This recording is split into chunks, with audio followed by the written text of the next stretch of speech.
latar belakang sedikit dulu kakak-kakak sebelum kita masuk ke bahan hari ini gitu ya. Jadi sebenarnya rencana pembinaan ini udah agak lama, tujuannya sangat sederhana sebetulnya. Kita mau memastikan bahwa kakak-kakak sekolah minggu nih tahu Alkitab bukan cuma pada saat dibaca satu pasal waktu mau siap-siap persiapan guru sekolah minggu gitu kan. Karena gimana pun juga guru kakak-kakak guru sekolah minggu kan seperti pendeta untuk anak-anak kita gitu ya. Dan kalau pendeta itu ada kuliahnya, kuliah teologi, belajar perjanjian lama, perjanjian baru masing-masing 2 semester minimal gitu ya. Itu belum termasuk tambahan-tambahannya. Nah, kalau guru sekolah minggu kan enggak. Biasanya cuma ada pembinaan dasar, itu pun bahasa cuma Alkitab sekedar lewat, abis itu cara bercerita gitu kan. Nah, karena itu cita-citanya mau yuk adain yuk pembinaan tentang Alkitab itu sendiri.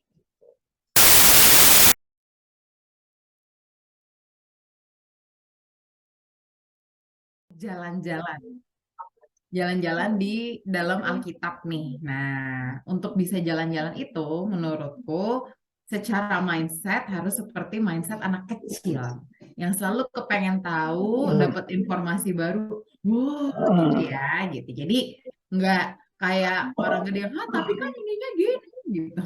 Nah, kita pakai mindset anak-anak yang anggaplah semua ini adalah halaman kosong gitu ya. Terus kita mau gali bareng-bareng sama tour guide kita hari ini ada Kak Iko. Nah, karena mindsetnya pakai mindset anak kecil biar lebih resep gitu ya. Kata orang Jerman tuh resep. Nah, aku Halo, ajak kakak-kakak untuk nyanyi ngomongnya satu salah lagu. loh, guys. Hah? Nggak bisa bahasa Sunda. Kata Bumi resep bahasa Jerman, jadi aku ikut. Aku mau ajak kakak-kakak untuk nyanyi satu lagu, tapi ini harus berdiri masalahnya. Jadi yang pinggangnya agak aduh duh, duh, duh, duh, gitu ya. Boleh bisa siap-siap berdiri pelan-pelan, nggak usah buru-buru. Nah, ini dia lagunya.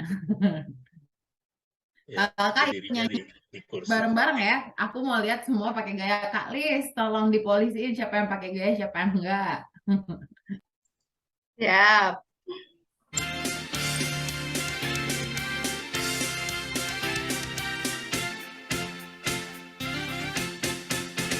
happy ya ya ya, happy ye ye ye. Saya jadi siang jadi tenang, malam jadi riang, semakin gelap.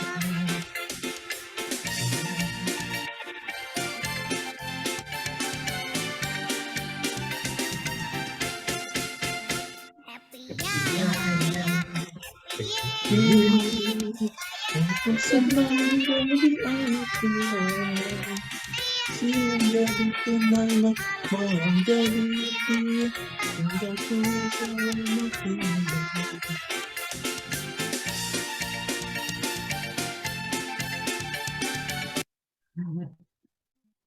Itu dia kakak-kakak semoga. Wah, Kak Oci. Ayo duduk lagi yo, Dek Oci yo. Bagus nih Kak Oci nih. Si Oci persis. Sesuai instruksi. Sehat ya, Ci. Luar biasa. Itu dia kakak-kakak. Jadi semoga hari ini kita bisa happy ya happy ya karena kita mau belajar hal yang baru. Nah, sebelum kita mulai sambil menunggu teman-teman yang lain, aku mau ajak kakak-kakak untuk kita bersatu. Wah, tuh. Cuman karena kalau Ci joget-joget aja Kak Mary muncul. Walaupun hilang lagi. Mungkin kalau doa jadi muncul terus nggak hilang lagi ya. Ayo kakak-kakak mari kita bersatu dulu di dalam doa. Izinkan aku untuk memimpin doanya ya. Selamat pagi Tuhan Yesus yang Maha Baik. Kami mengucap syukur Tuhan bahwa pagi hari ini di tengah berbagai kegiatan kami, Engkau memberikan kami kesempatan untuk bersama-sama bersekutu. Hari ini kami mau belajar lebih dalam mengenai firman Tuhan. Kami mengucap syukur atas kehadiran Kak Iko yang hari ini akan menjadi membantu kami untuk memahami lebih baik apa makna di balik setiap kitab-kitab yang ada di dalam Alkitab kami Tuhan. Tapi kiranya Engkau juga yang mau buka mata, hati, telinga kami Tuhan, sehingga kami dapat belajar dengan baik Dan itu semua dapat membantu kami untuk memberikan pelayanan yang lebih baik lagi di mata Tuhan. Kami berdoa bagi teman-teman kami yang belum dapat hadir, kiranya Engkau mau segerakan mereka untuk dapat segera bergabung dalam Zoom ini Tuhan, sehingga kami dapat belajar dan memuji nama Tuhan bersama-sama. Terima kasih ya Bapa, dalam nama Tuhan Yesus kami telah berdoa dan mengucap syukur. Amin. Sebelum masuk ke Kak Aiko, nah, aku mau ajak nyanyi tuh, bener kan? Habis Amin langsung ada Kak Mary lagi, hebat loh Tuhan kita nih ya. Pagi Kak Mary. Kamelia. Pagi. Kita lagi Ada ngomongin. Kamelia lagi ya. Oh, ada Unita sih orang kita. Banyak nih. Hmm. Tambah 3 orang ya. Lumayan kan? Tuh, kuasa doanya Pak Ferry tuh. Nah, aku mau ajak kita mau belajar satu lagu lagi. Ini tentang lagu Alkitab. Nah, ini akan menjadi lagu tema yang akan terus kita bawa selama 4 kali tur kita ya. Jadi kakak-kakak kalau perhatikan di bannernya, di flyer yang udah dibuat Kak Lis itu, paspornya, ya. Kakak-kakak ini punya paspor untuk 4 kali trip, 4 kali pembinaan, gitu ya. Ada 2 kali sama Kak Aiko, nanti ada 2 kali lagi sama Kak Alex. Nah, lagu ini yang akan kita bawa selama tur kita yang 4 kali itu. Mari kakak-kakak, aku mau ajak kita menyanyi lagu ini bentar ya.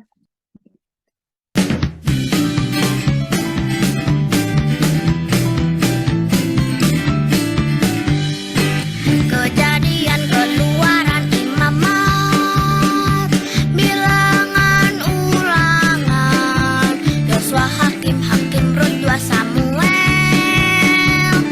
2 Raja-Raja, 2 Tawarik Ezra Nehemia, Ester Ayub Mazmur, Amsal Pengkhotbah, Kidung Agung Yesaya, Yeremia Ratapan, Yehezkiel Daniel, Hosea Yoel, Amos Obadya Yunus, Mika Nahum Habakuk, Zebanya Hagai, Zakaria Malyakim, Kitab Perjanjian Lama, Matius, Markus, Lukas, Yohanes, Kisah Rasul, Roma, 2 Korintus, Galatia, Efesus, Filipi, Kolose, kedua Tesalonika, 1 dan 2 Timotius, Titus, Filemon, Ibrani, Yakobus, 2 Petrus, ketiga Yohanes, Yudas dan akhirnya Wahyu.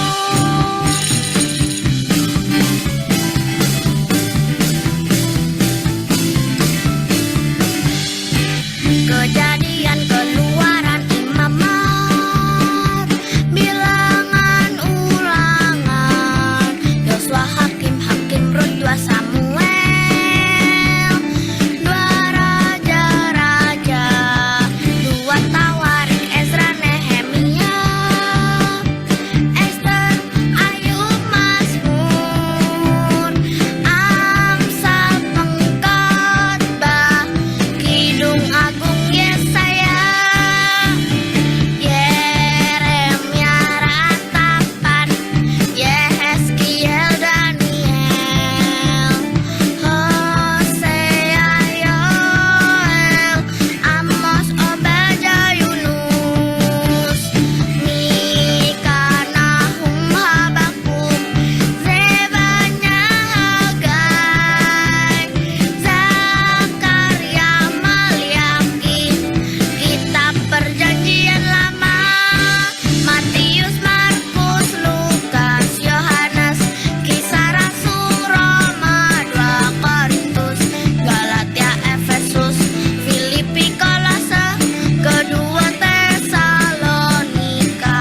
Banyak ya Kak. Makanya nanti kayaknya di akhir trip kita yang keempat boleh nih Kalis kita tes nyanyi ya. Nggak Boleh, tahu, boleh. mending sumbang tapi hafal atau merdu tapi hilang-hilang. Tadi bikin ref, Kak. Nanti bikin rap. Baik, kalau gitu langsung aja aku mau panggil Kak Aiko. Kak Aiko, sudah siap jadi tour guide kita hari ini? Siap dong. Mantap. Silakan Kak Gak Aiko. usah pakai doa lagi kan ya, tadi kan doanya udah sekalian ya kan? Udah sekalian. Sip. Oke, selamat pagi kakak-kakak. Kita hari ini mau tour of the Bible nih katanya. Iklan sedikit ya. Tadi Kak Kesha udah sempat sebut ada 4 kali, ada 4 minggu nih, tolong dicatat tanggalnya gitu ya. Karena kalau yang ikut 4-4-nya biar dapat full satu Alkitab dan dapat kesempatan untuk memenangkan hadiah-hadiah loh. Ya deh. Kan iklan. Latar belakang sedikit dulu kakak-kakak sebelum kita masuk ke bahan hari ini gitu ya. Jadi sebenarnya rencana pembinaan ini udah agak lama. Tujuannya sangat sederhana sebetulnya. Kita mau memastikan bahwa kakak-kakak sekolah minggu nih tahu Alkitab bukan cuma pada saat dibaca satu pasal waktu mau siap-siap persiapan guru sekolah minggu gitu kan. Karena gimana pun juga guru kakak-kakak guru sekolah minggu kan seperti pendeta untuk anak-anak kita gitu ya. Dan kalau pendeta itu ada kuliahnya, kuliah teologi, belajar perjanjian lama, perjanjian baru masing-masing 2 semester minimal gitu ya. Itu belum termasuk tambahan-tambahannya. Nah, kalau guru sekolah minggu kan enggak. Biasanya cuma ada pembinaan dasar, itu pun bahasa cuma Alkitab sekedar lewat, abis itu cara bercerita gitu kan. Nah, karena itu cita-citanya mau yuk adain yuk pembinaan tentang Alkitab itu sendiri. Nah, tadinya kegalauan yang agak lama adalah mau dibagi semua satu-satu gitu kan, nggak kelar-kelar kan, karena kitabnya banyak. Tapi ya udah akhirnya oke, kita bikin 4 bagian dulu deh. Nah, mudah-mudahan dengan karena cuma 4 bagian, jadi tentunya kita nggak bisa masuk secara mendalam gitu ya. Tadi Pak Ferry bilang baca Kejadian aja bisa nggak kelar-kelar. Gitu ya. Patibulum aja bahas satu kitab bisa berbulan-bulan gitu kan. Nah, kita kan nggak mungkin nih. Makanya kenapa namanya Tour of the Bible gitu. Karena kita cuma mau lihat overview aja, gambaran besarnya seperti apa. Jadi bukan mau salah. Bukan mau jalan-jalan ke tempat Bible-nya ya. Ini ada Bible Story Map nih. Kalau kakak-kakak perhatikan tempatnya juga ada berbagai macam tempat ya di mana kejadian-kejadian yang ada di Alkitab kita itu terjadi. Kebanyakan tentunya di tanah Israel, tapi juga di Mesir yang kita sering sebut, tapi juga kemana-mana nih sampai yang sekarang wilayah Irak, Iran, dan lain sebagainya. Nah, kita bukan mau jalan-jalan lihat bendanya kayak apa gitu ya, tapi kita mau belajar lebih banyak tentang Alkitabnya sendiri itu seperti apa, dan khususnya juga tentang kitab-kitab tersebut. Tadi dibagi 4, jadi ada 2 pertemuan perjanjian lama, lalu nanti 2 pertemuan lagi perjanjian baru akan dibawakan oleh Kak Alex. Sebelum kita mulai ada pretest dulu. Jawabannya boleh ditulis di chat ya kakak-kakak, ada 2 pertanyaan aja. Tapi pertanyaan pertamanya ABC sih gitu. Ada berapa kitab dalam Alkitab? Tolong dispesifikan berapa kitab PL, berapa kitab PB. Lalu ada 3 pilihan, itu ada warnanya gitu ya, merah, kuning, dan biru. Manakah urutan kronologis yang benar dari tokoh-tokoh berikut ini gitu ya. Aku kasih waktu 2 menit untuk menjawab. Jawabannya harus langsung dua-duanya ya. Enggak deh, atau boleh deh semuanya. Tapi yang dapat hadiah akan ada 1 pemenang nih untuk yang benar untuk semua pertanyaannya. Gak boleh nyontek ya jawabannya Pak Ferry, udah ditulis soalnya Pak Ferry nulis jawabannya.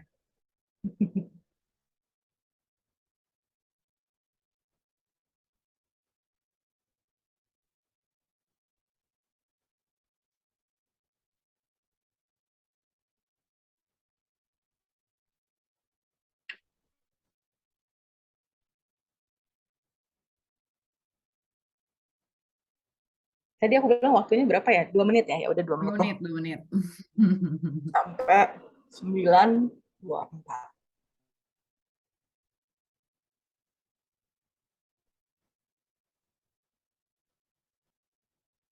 Kalau yang kedua ini apa nggak disebut ABC aja gitu? ABC ya? Warnanya aja, Pak.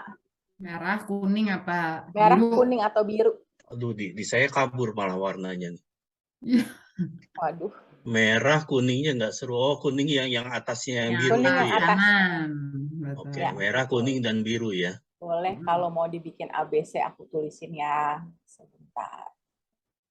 Ini warnanya kuning banget. Anggaplah ini A atau merah ya. Ini B. Ini C. Ini merah. Susah ya nulisnya. Oke, bagus. Bisa betul. Kuning.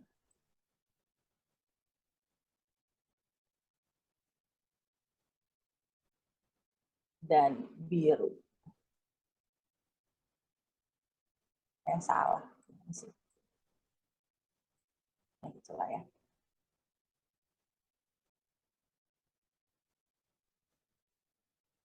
Udah nih cuma Pak Ferry sama Om Hari yang jawab. Yang lain pesertanya Heeh. Nah, kakak, yang ini apa hadiahnya. kayak ya udahlah gitu ya. Wah, Om Hari ikut udah deh nggak jawab gitu. Nggak usah menjawab gitu ya. Baik. Males. Oke, 1 menit lagi deh nanggung.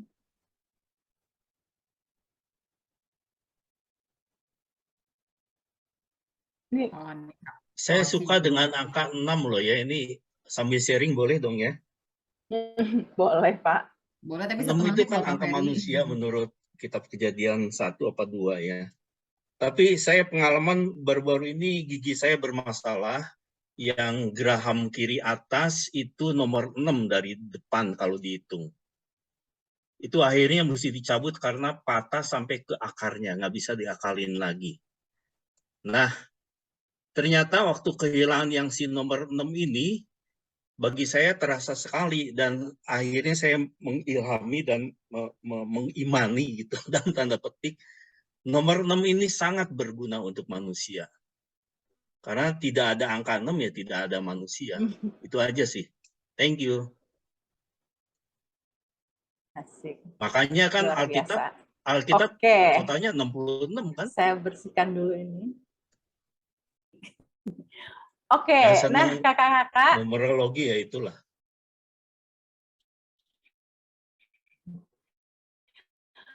Oh, tapi numerologi itu sangat penting dalam Alkitab. Ada 66 kitab ya. Nah, jawaban yang benar, yang paling unstable lagi internet. Halo internet. Oke. Jawaban yang paling benar dari jawaban yang udah muncul, jawabannya Kak Teresia ini. Jadi pemenangnya Kak Teresia ya. Thank you. Untuk pretest kali ini. Tapi Kenapa Kak Teresia? Karena kalau aku lihat di chat, Kak Rosi yang duluan, Kak. Kenapa, Kak? Kalau di chat, Kenapa? Kak Rosi yang duluan, Aiko. Kalau di chat Kak Rosi yang duluan. Tapi kan yang paling tepat, Kak. Sebenarnya Pak Hari duluan. Tapi pertanyaannya kan ada berapa kitab dalam Alkitab? 66. Harusnya jawabannya itu. 66, 39 PL, 27 PB. Sebenarnya kalau nggak Pak Hari yang paling pertama. Lalu yang urutannya kronologis yang benar adalah yang C atau yang warna biru ya. Persoalannya di mana? Persoalannya ini ada Nuh di sini, harusnya Nuh sebelum Abraham. Yang boleh ini kok ditampilkan Elia dan lagi, Elisa Aiko? harusnya sebelum Ezra. Boleh tampilkan lagi yang urutan itu? Ya udah dihapus, Pak. Aduh. Nanti kirim ke grup deh. Bagus itu tuh. Saya suka dengan urut-urutan itu. Oke, kita lanjut ya kakak-kakak. Karena kita mau keliling-keliling Alkitab, kita harus membahas dulu Alkitab itu apa sih sebenarnya. Tadi udah disebut nih ada 66 kitab. Jadi kalau kita kalau dari kata bahasa Indonesianya sebenarnya Alkitab gitu ya, terjemahan resminya kalau mau jadi bahasa Inggris dari the book atau si buku itu gitu, buku satu ini sebenarnya. Tapi kita tahu bahwa Alkitab itu kalau dari dalam bahasa Inggris Bible gitu ya, sebenarnya dari kata bahasa Yunani biblos, sebenarnya artinya buku-buku, gitu. Ada banyak. Dan kita tahu bahwa Alkitab itu bukan satu buku sebenarnya, tapi terdiri dari kitab-kitab lainnya yang di dalamnya. Jadi buku-buku kecilnya gitu. Tadi dibilang ada 66, dibagi jadi 2 perjanjian gitu ya, perjanjian lama dan perjanjian baru. Kenapa disebut perjanjian? Karena membahas soal ada satu janji yang disampaikan sama Tuhan kepada manusia. Di perjanjian lama janjinya sebenarnya awalnya kepada Abraham gitu ya, tapi kemudian ada janji lain misalnya kepada Daud. Kenapa disebut lama? Karena ada perjanjian barunya. Perjanjian barunya kemudian adalah perjanjian antara Tuhan dengan seluruh manusia di bumi gitu ya. Kira-kira pemahaman kita seperti itu melalui kehadiran Yesus.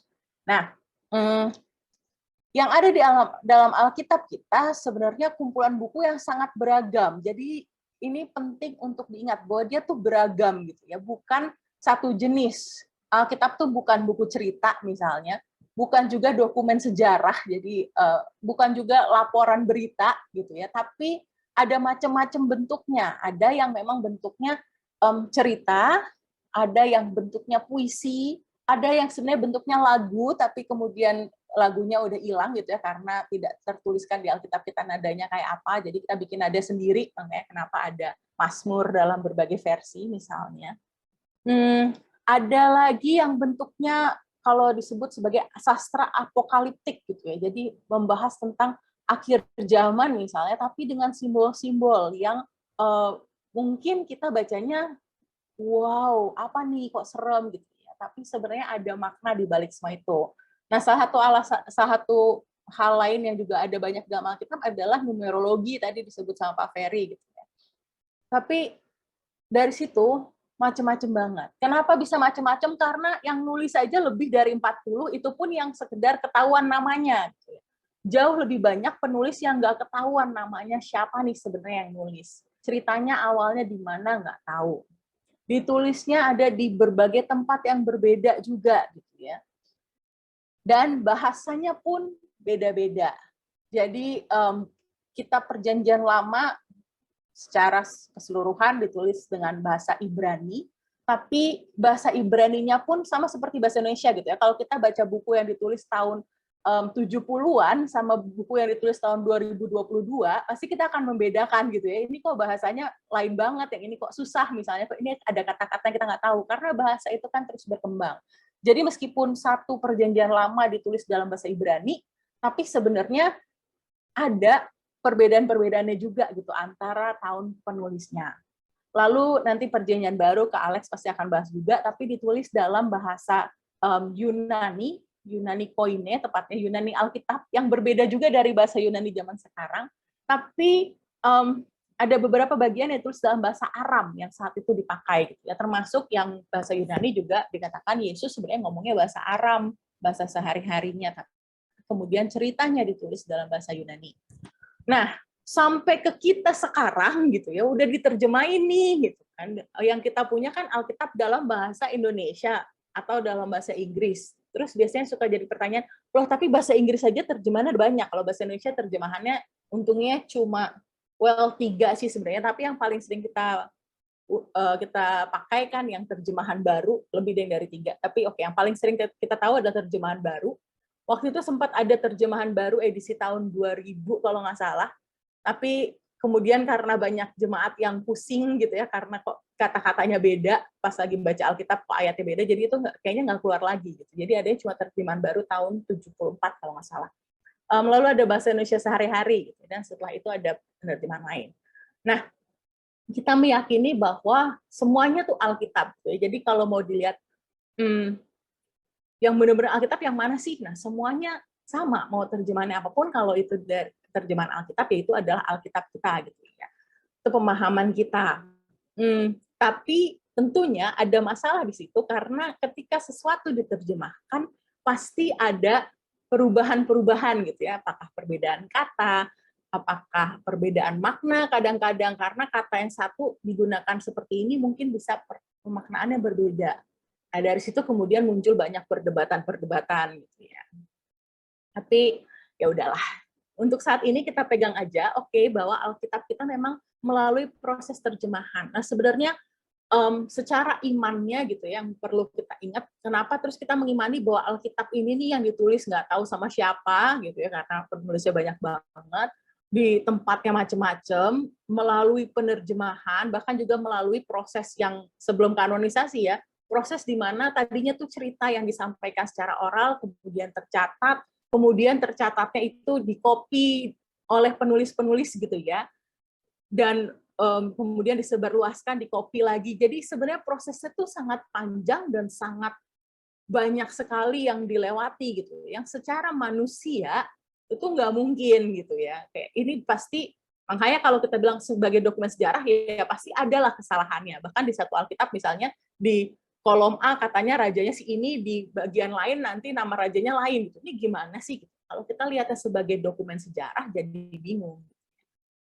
Tapi kita meyakini bahwa kenyataan bahwa melalui semuanya itu, Alkitab itu tetap jadi sumber iman yang sangat terpercaya, yang bisa kita pegang, yang bisa kita menjadi kekuatan bagi manusia sepanjang sekian ribu tahun, bahkan sampai sekarang gitu ya.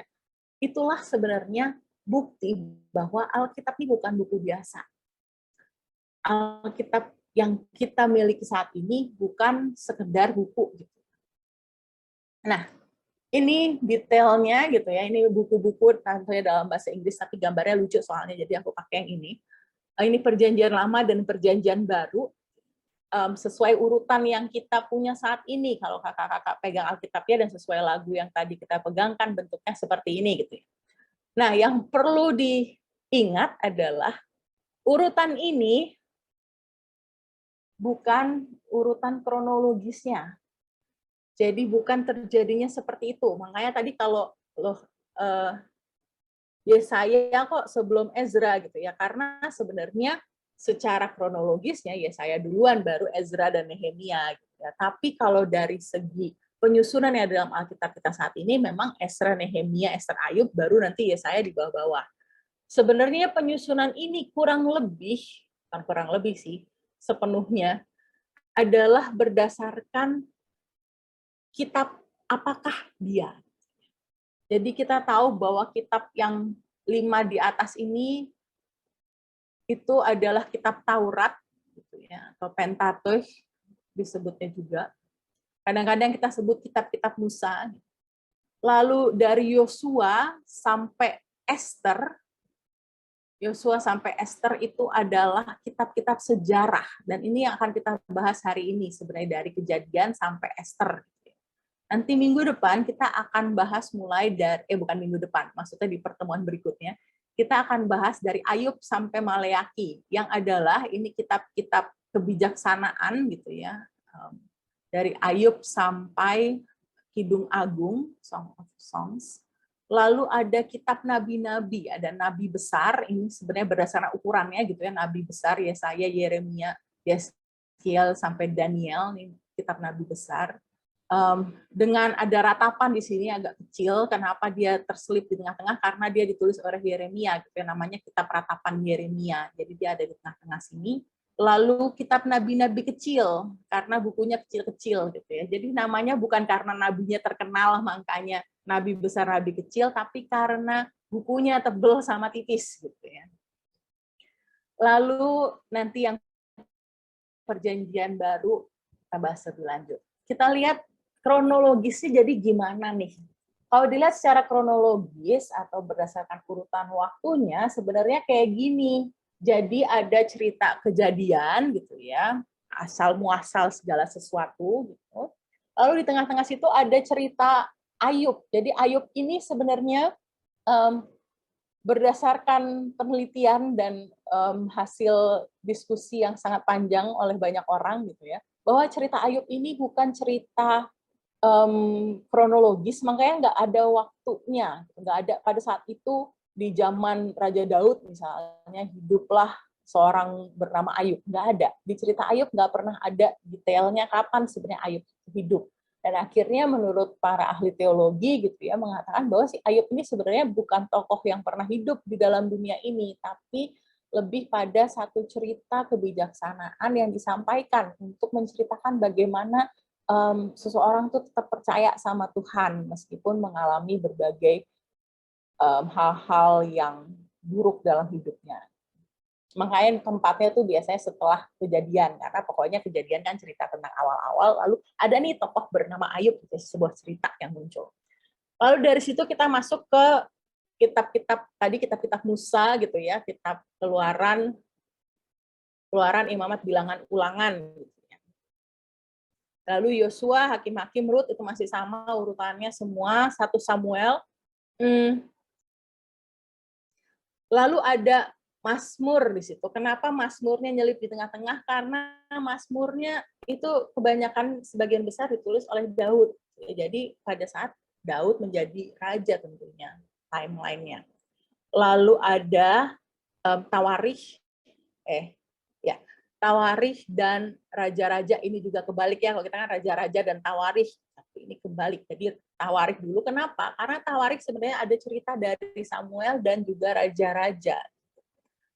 Lalu karena satu raja-raja ngomongin Salomo, nah buku-buku yang ditulis Salomo, kemudian 2 raja-raja ngomongin saat kerajaan Israel terpecah. Dan pada saat kerajaan Israel terpecah itulah sebenarnya hidupnya para nabi gitu ya. Dan mereka baru kembali lagi ke Yerusalem di zaman Ezra dan Nehemia. Makanya Ezra dan Nehemia itu adanya sebenarnya terakhir penutup karena mereka kembali ke Yerusalem, membangun kembali si Yerusalem, tapi ada segelintir orang yang masih tertinggal di pembuangan gitu ya, masih ya mereka hidupnya di situ, misalnya hidup di Persia, makanya ada cerita Esther. Nah, itu sebenarnya kronologisnya, derutan kronologisnya seperti itu. Lalu setelah itu baru nanti masuk ke perjanjian baru. Nah, ini ada detail waktunya gitu ya, kalau kurang lebihnya sih sebenarnya, karena nggak ada yang tahu tepatnya berapa tahun gitu ya, dihitung-hitung, terutama nggak ada yang tahu yang depan-depannya nih, nggak ada tahunnya sebenarnya.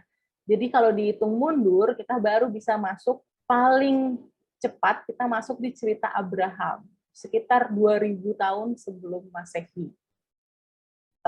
Masehinya juga ini menariknya gitu ya, karena kan biasanya kita tahunya Masehi itu adalah ketika Yesus lahir maka dia jadi 0, tapi ternyata berdasarkan penelitian yang lebih sesuai gitu, penelitian sejarah dari dokumen-dokumen yang ditemukan belakangan, ternyata kelahiran Yesus itu kurang lebih 4 atau 6 tahun sebelum titik 0 Masehi sebetulnya yang ditetapkan waktu itu. Anyway, jadi itu kemudian dihitung mundur berdasarkan dokumen sejarah dan juga dokumen Alkitab, maka kita mendapatkanlah tahun-tahun ini nih yang sangat panjang sekali. Jadi kita lihat periode perjanjian lama kurang lebih sebenarnya dari awal banget gitu ya, kalau mau dihitung dari awal, atau karena kita lihat dari Abraham, maka kurang lebih 2000 tahun sebelum perjanjian baru terjadi. Dan 2000 tahun itu ya sangat lama ya kakak-kakak.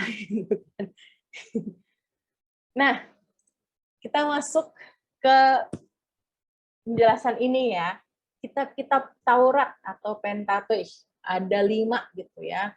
Makanya Pentateuch karena ada 5.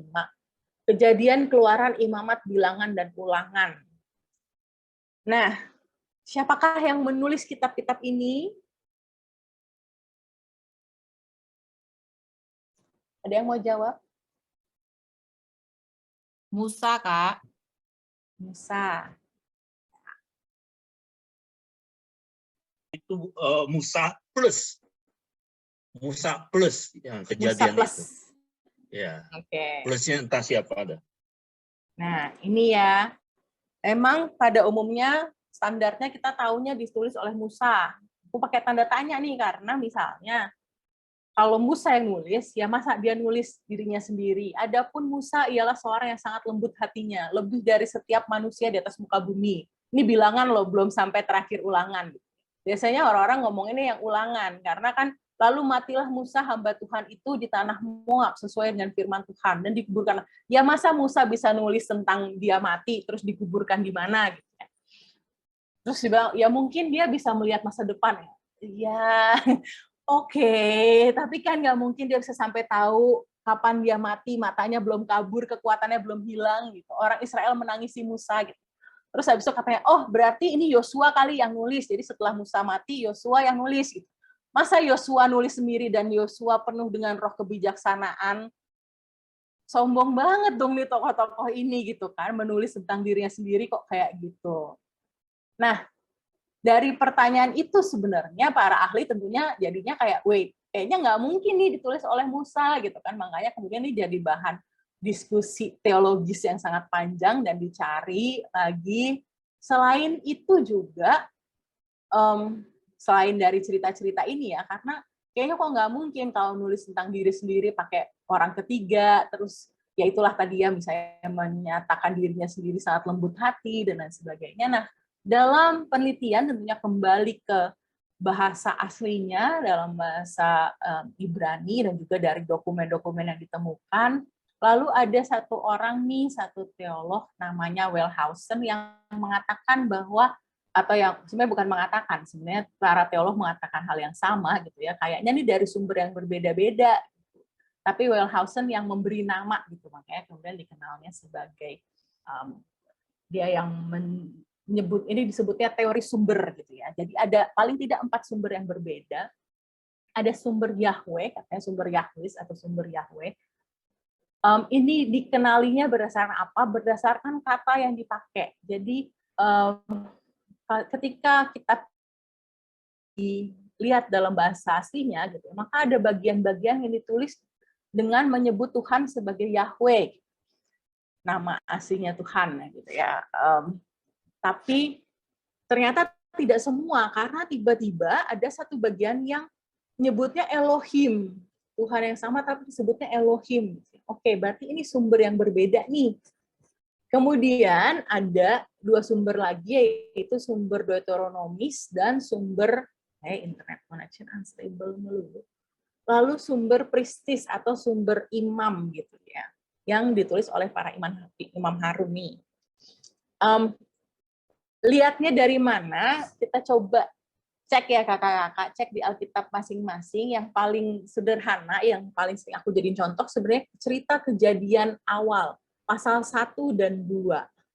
Kalau kita lihat pasal 1 dan 2 dalam Alkitab kita yang bahasa Indonesia aja, nggak usah nyari bahasa Ibraninya gitu ya. Tapi itu pun udah bisa jadi clue bahwa ini nggak mungkin satu orang yang nulis. Kenapa demikian? Kita lihat ya, Kejadian 1 ayat 26. 27 sih tepatnya. Jadi 1 26 sampai 28 ya, tapi key point-nya di 27. Maka Allah menciptakan manusia itu menurut gambarnya, menurut gambar Allah diciptakannya dia, laki-laki dan perempuan diciptakannya mereka. Lalu Allah memberkati mereka dan Allah berfirman kepada mereka. Jadi udah ada nih ya perempuan dan laki-laki nih di cerita Kejadian 1. Tapi kemudian kita masuk ke Kejadian 2, maka apa yang terjadi di situ? Di ayat ayat 7. Ketika itulah Tuhan Allah, ya, Tuhan Allah tulisannya beda. Sebenarnya di Alkitab kita kalau mau bedain kapan sih disebut Yahweh dan kapan disebut Elohim gitu ya. Ketika hurufnya Tuhan, huruf besar semua, itu biasanya adalah Yahweh, tulisan bahasa aslinya. Jadinya Tuhan huruf besar semua di Alkitab kita yang bahasa Indonesia.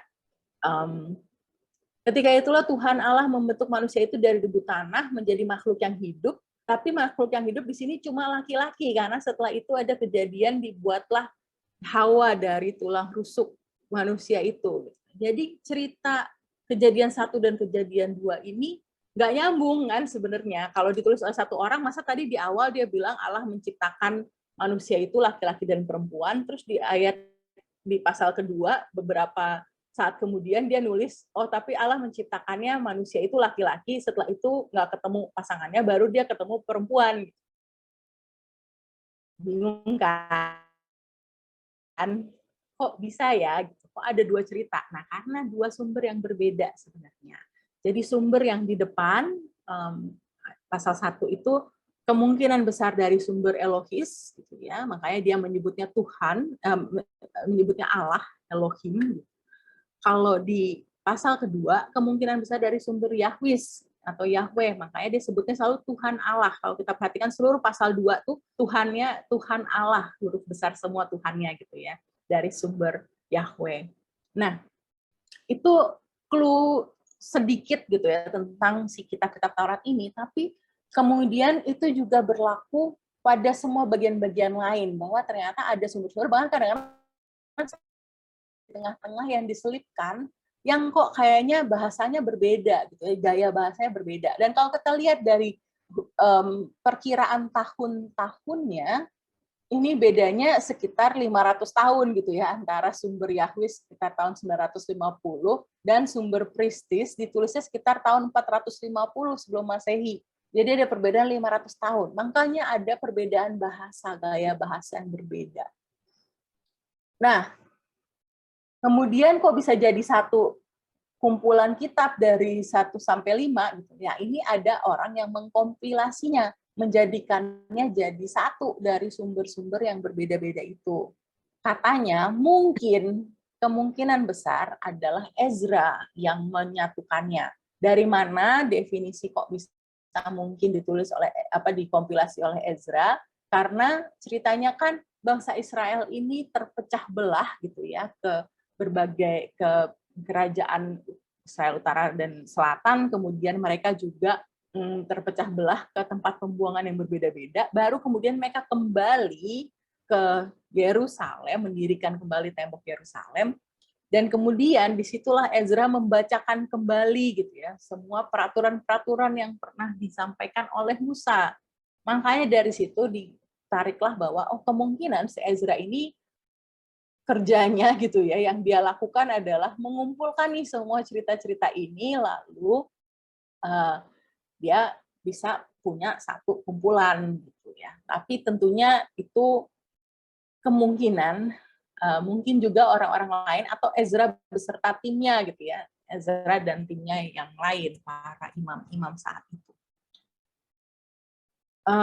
Sampai di sini ada pertanyaan.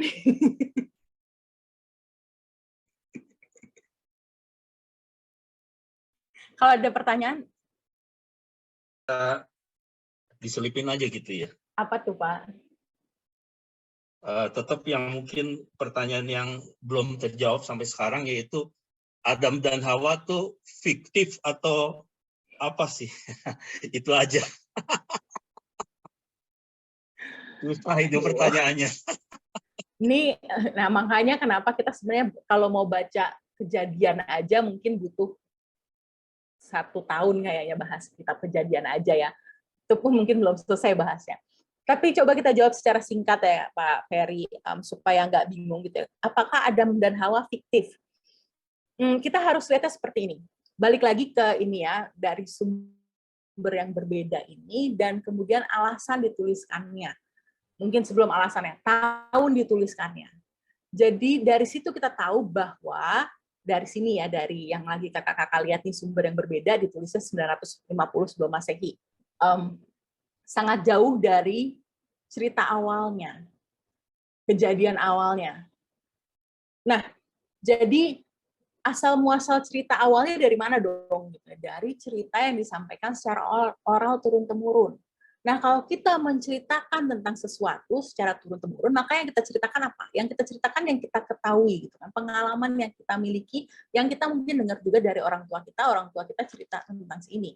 Nah, Pak Ferry kalau menceritakan tentang keluarganya Pak Ferry misalnya, waktu itu nenek buyut saya katanya gini gitu ya. Nama nenek buyutnya di mana, tinggalnya di mana, pasti akan berbeda sama cerita saya. Nenek buyut saya tinggalnya di mana, tahun berapa gitu.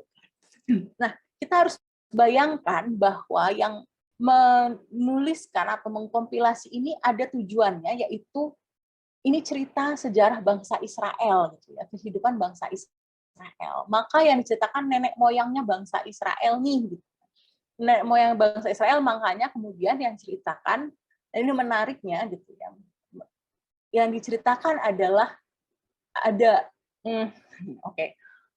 pertanyaan ini kenapa jadi kemana-mana. Tapi gini, karena ini menurut aku hal yang paling menarik waktu itu kayak pertama kali aku mendengar ini kayak, oh iya ya juga. Kalau kita perhatikan bangsa Israel gitu kan, bangsa Israel terbentuk dari ke-12 anaknya Yakub ya. 12 anaknya Yakub yang paling banyak dibahas sebenarnya Yusuf, ya kan? Ceritanya Yusuf yang paling panjang kan, kakak-kakak sekolah minggu pasti ingat semua dong cerita Yusuf, panjang banget tuh gitu dari ini Yusuf.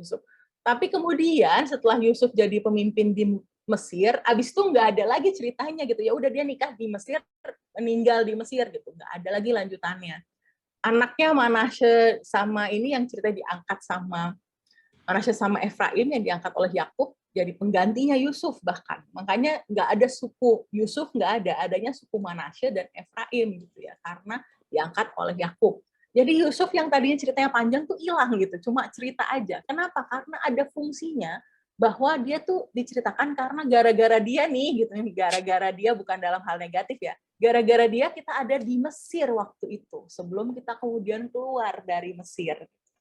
Jadi ada fungsinya cerita Yusuf itu, yaitu menyampaikan latar belakang kenapa kok kita bisa tinggal di Mesir saat itu. Kenapa kok kemudian kita muter-muter di tanah, di padang pasir ini gitu ya. Ada alasannya kenapa itu diceritakan. Nah, tapi ada satu tokoh dari cerita-cerita bangsa Israel, bukan bangsa Israel, dari cerita ke-12 orang itu yang kemudian jadi prominence gitu, yang paling muncul sangat jelas dan munculnya ketika di Kejadian 49. Coba ya kakak-kakak kalau mau buka Alkitabnya Kejadian 49. Kejadian 49 ini Yakub memberikan berkat kepada anak-anaknya gitu ya ceritanya, memberitahukan apa yang akan kamu alami di kemudian hari. Nah, kita kan biasanya baca ini kalau dengan pemahaman bahwa ini ditulis kurang lebih pada waktu dia terjadi gitu. Emang kita baca ini Yakub memberikan seperti nubuat gitu ya, nanti anak-anakku ramalan gitu latar depannya akan terjadi bla bla bla. Tapi aneh, kenapa aneh? Karena misalnya nih Ruben sebagai orang yang anak sulung sebenarnya yang katanya harusnya kan secara tradisi pada masa itu harusnya anak sulung yang punya semua kekuatan itu, tapi dia nggak ada apa-apanya gitu ya. Bahkan di sini udah langsung ditegur kayak dikatakan bahwa oh dia salahnya adalah karena dia pernah menaiki tiduranku, jadi dia pernah tidur dengan istrinya Yakub gitu ya katanya. Makanya kemudian dia nggak dianggap. Simeon dan Lewi anak kedua dan ketiga lagi-lagi nggak dianggap. Kenapa? Karena mereka membunuh katanya si satu daerah yang waktu itu memperkosa Dina gitu ya, ada ceritanya kan di awal-awal seperti itu. Maka dari situ yang prominent kemudian adalah Yehuda, anak yang keempat.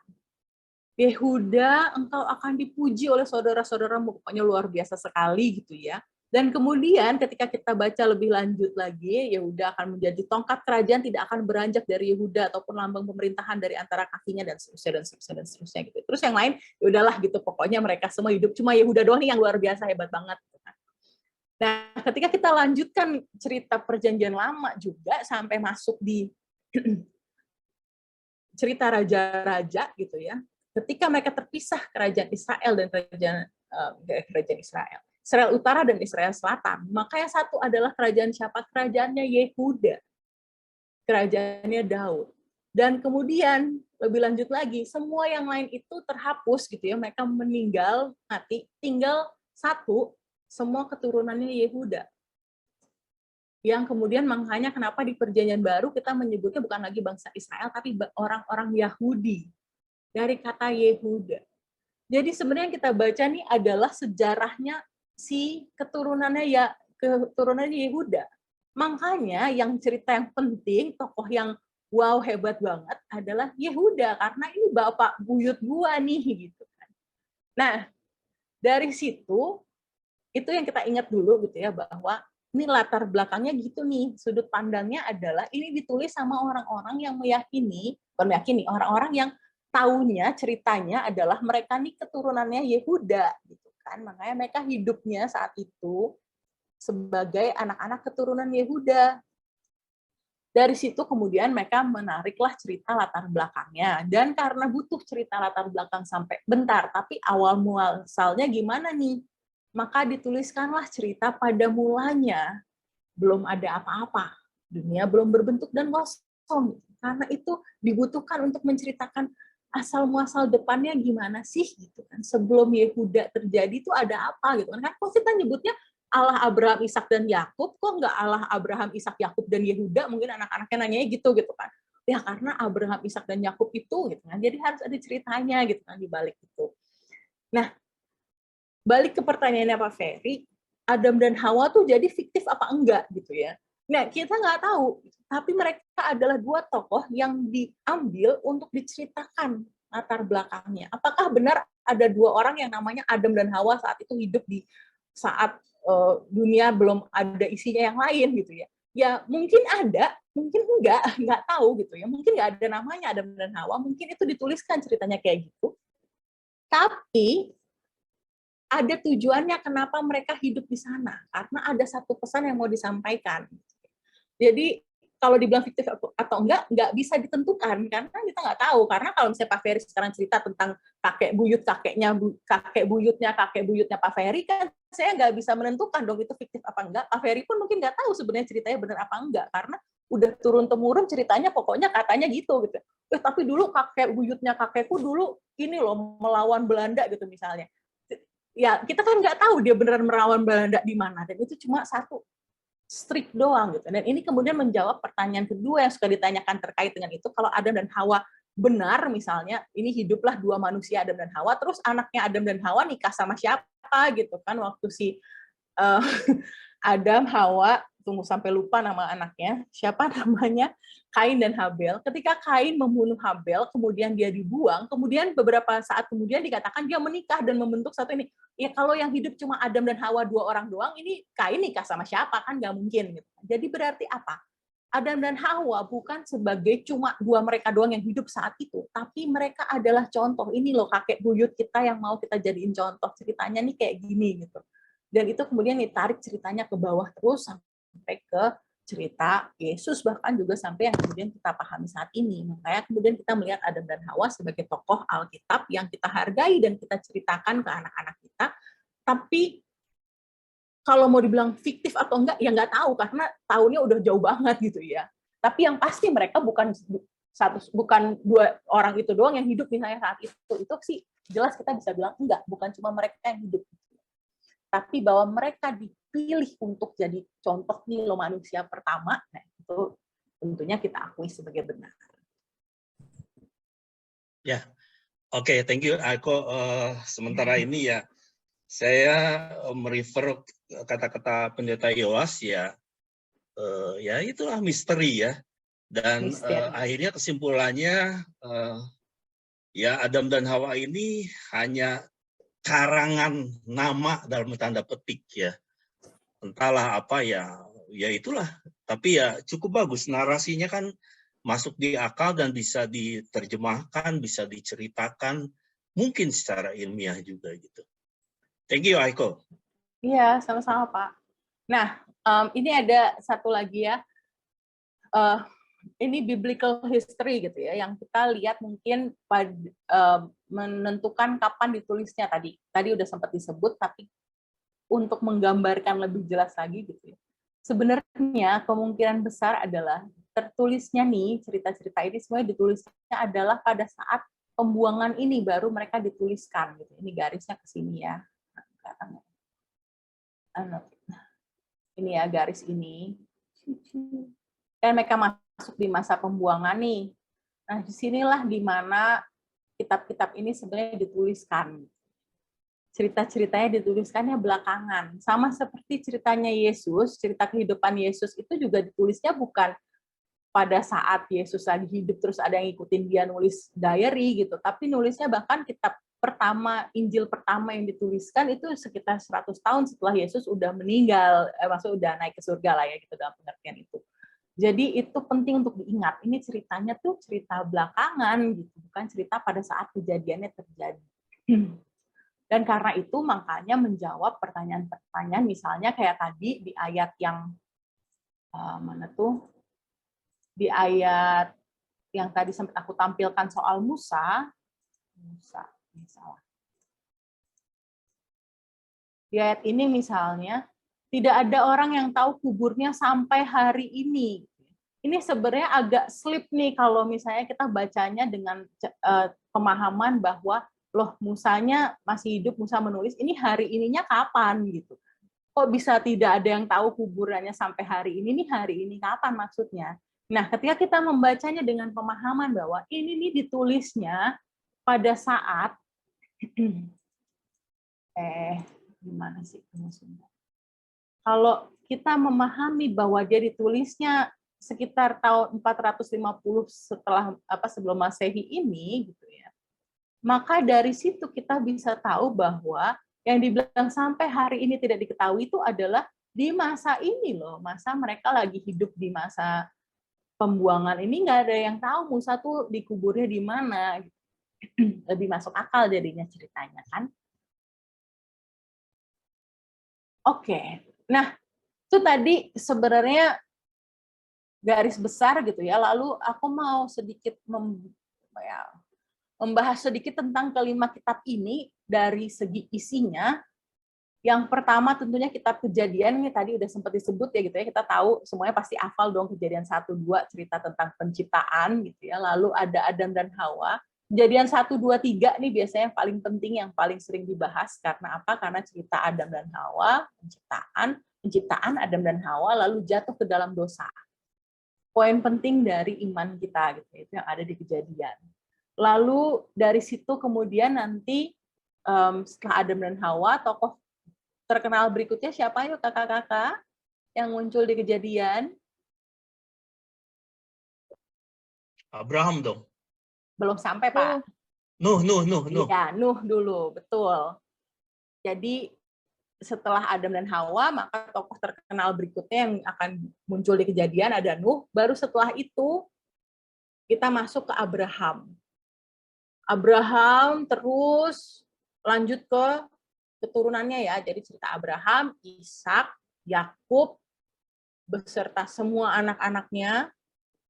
Lalu termasuk cerita kenapa kok bisa Yakub jadi namanya jadi Israel gitu, sehingga kenapa anak-anaknya semua dikenal sebagai bangsa Israel karena dia keturunannya Yakub yang dikenal sebagai Israel. Dan kemudian cerita Yusuf dan bagaimana Yusuf membawa semua kaum keluarganya ke tanah Mesir untuk menyelamatkan mereka dari kelaparan saat itu. Maka di situ berakhirlah cerita Kejadian. Dan apa yang terjadi sebenarnya? Yang terjadi adalah bangsa Israel terbentuk gitu ya, jumlah awalnya Kejadian menjadi bangsa Israel. Nah, terus kita masuk ke Keluaran. Nah, ini keywordnya adalah keluar gitu ya, luar. Kenapa? Karena mereka ada di Mesir, lalu mereka keluar dari Mesir, dan itulah sebenarnya yang ada di kitab Keluaran, khususnya di pasal 1 sampai 18-19 lah. Pasal 20, ingat ya kakak-kakak, pasal 20 adalah ketika Musa memberikan 10 hukum. 10 hukum. Itulah Keluaran. Jadi Keluaran tokoh utama yang penting siapa? Musa. Kalau kita nyari cerita Musa di mana adanya di Keluaran. Lalu imamat apa? Nah, imamat ini kalau kita balik ke teori sumber tadi, ini mayoritasnya bahkan dari mulai sejak Keluaran 20 itu sebenarnya sampai ke imamat, mayoritasnya dari sumber pristis gitu ya, karena bahas tentang peraturan-peraturan para imam. Lalu gitu ya, jadi semua kalau kita mau nyari peraturan-peraturan hidupnya bangsa Israel ada di mana? Nah, mayoritasnya ada di imamat. Habis itu kita masuk ke bilangan. Kenapa namanya bilangan? Sebenarnya angka-angka gitu. Kalau bahasa Inggris bahkan lebih spesifik lagi numbers. Kalau kita kan bilangan katanya udah jarang dipakai. Sekarang mungkin harusnya namanya dalam bahasa sehari-hari sekarang mungkin namanya angka-angka gitu ya. Karena mereka melakukan survei jumlah penduduk, jumlah jumlah persembahan yang diberikan oleh tiap kepala-kepala gitu. Isinya gitu tuh. Kalau kita baca bilangan isinya banyak sekali angka-angka gitu kan. Lalu ulangan. Kenapa ulangan? Ini keywordnya sebenarnya ulang gitu ya. Dia mengulang semua ceritanya apa yang terjadi. Konsepnya pada waktu itu adalah bangsa Israel udah mau masuk ke tanah perjanjian setelah mereka muter-muter sekian lama, kemudian mereka diceritakan kembali nih, karena kan ini yang mau masuk udah bukan yang keluar tadi ya, karena yang keluar kan udah muter-muter 40 tahun di ini sampai mati, baru anak-anaknya lah yang boleh masuk ke tanah perjanjian, kan ceritanya gitu. Jadi anak-anaknya nih perlu mendapatkan pengulangan dari ceritanya, kehidupan mereka seperti apa. Maka ulangan itu sebenarnya mengulang cerita kehidupan mereka gitu ya. Latar belakang nenek moyang mereka itu tadi seperti apa.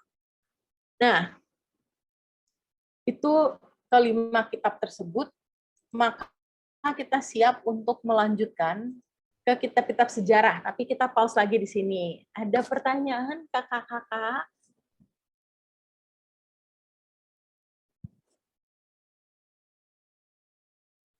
Kak, kalau ada yang nanya siapa penulis Pentateuch, berarti jawabnya panjang tadi ya, Kak ya? Makasih. Jawaban resminya iya panjang. Mungkin bisa dibilang, kalau menurut aku ya, daripada kita melanjutkan dan bilang Musa yang nulis kemudian jadi bingung, sederhananya kita bisa bilang kita nggak tahu siapa yang nulis atau banyak orang yang nulis. Itu ya, jadi bukan, jangan dijawab Musa. Nah, kenapa kemudian atau kenapa bisa muncul kok bisa dibilang yang nulis Musa? Sebenarnya menurutku karena kemudian 5 kitab ini kan dikenal sebagai kitab-kitab Musa gitu. Sebenarnya lebih karena ceritanya tentang Musa gitu.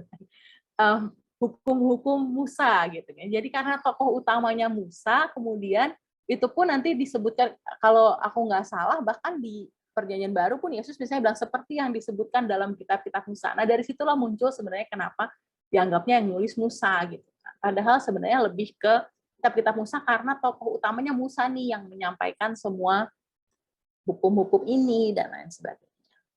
Jadi kalau mau, Walaupun, ya Pak? sorry, terusin kok. Sorry, Nggak, sorry. jadi kalau mau dijawab yang nulis siapa, menurutku yang lebih akurat adalah kita nggak tahu atau yang nulis banyak orang sebenarnya.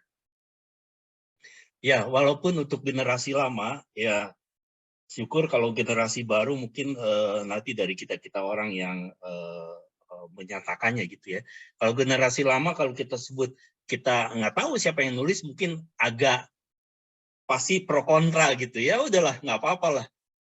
Pasti ada pro kontra, tapi ya nggak apa-apa. Itulah yang kita tadi dari awal ya, kita progresif ya kok ya. Itu yang saya suka itu. Thank you kok. Karena sebenarnya key point-nya gini, memang yang Pak Ferry bilang gitu ya, bahwa generasi lama, ya nggak tahu ini lamanya tahun berapa yang dimaksud, tapi pada masanya gitu, ada satu pemahaman bahwa untuk Alkitab bisa diterima sebagai sesuatu yang benar, itu maka dia harus jelas asal-usulnya dari mana. Makanya kemudian semua kitab-kitab itu harus ada nama penulisnya siapa, karena itu jadi pegangan bahwa oh kalau yang nulis Musa maka dia pasti benar gitu ya misalnya gitu, karena ada tokohnya nih yang Musa. Sama seperti kalau kita sekarang nyari, sebenarnya konsepnya sampai sekarang kita masih pegang gitu kan, karena kalau misalnya kita baca sesuatu di internet kan kita cari yang nulis siapa gitu kan, karena kita harus cari tahu nih berita ini benar apa enggak, misalnya hoax atau enggak, kan kita harus cari tahu yang nulis siapa gitu kan. Makanya Alkitab kemudian untuk bisa dianggap oh siapakah yang, dimanakah letak kebenarannya, maka harus ada penulisnya, kalau enggak dianggapnya nggak bener nih, jangan-jangan hoax gitu kan misalnya.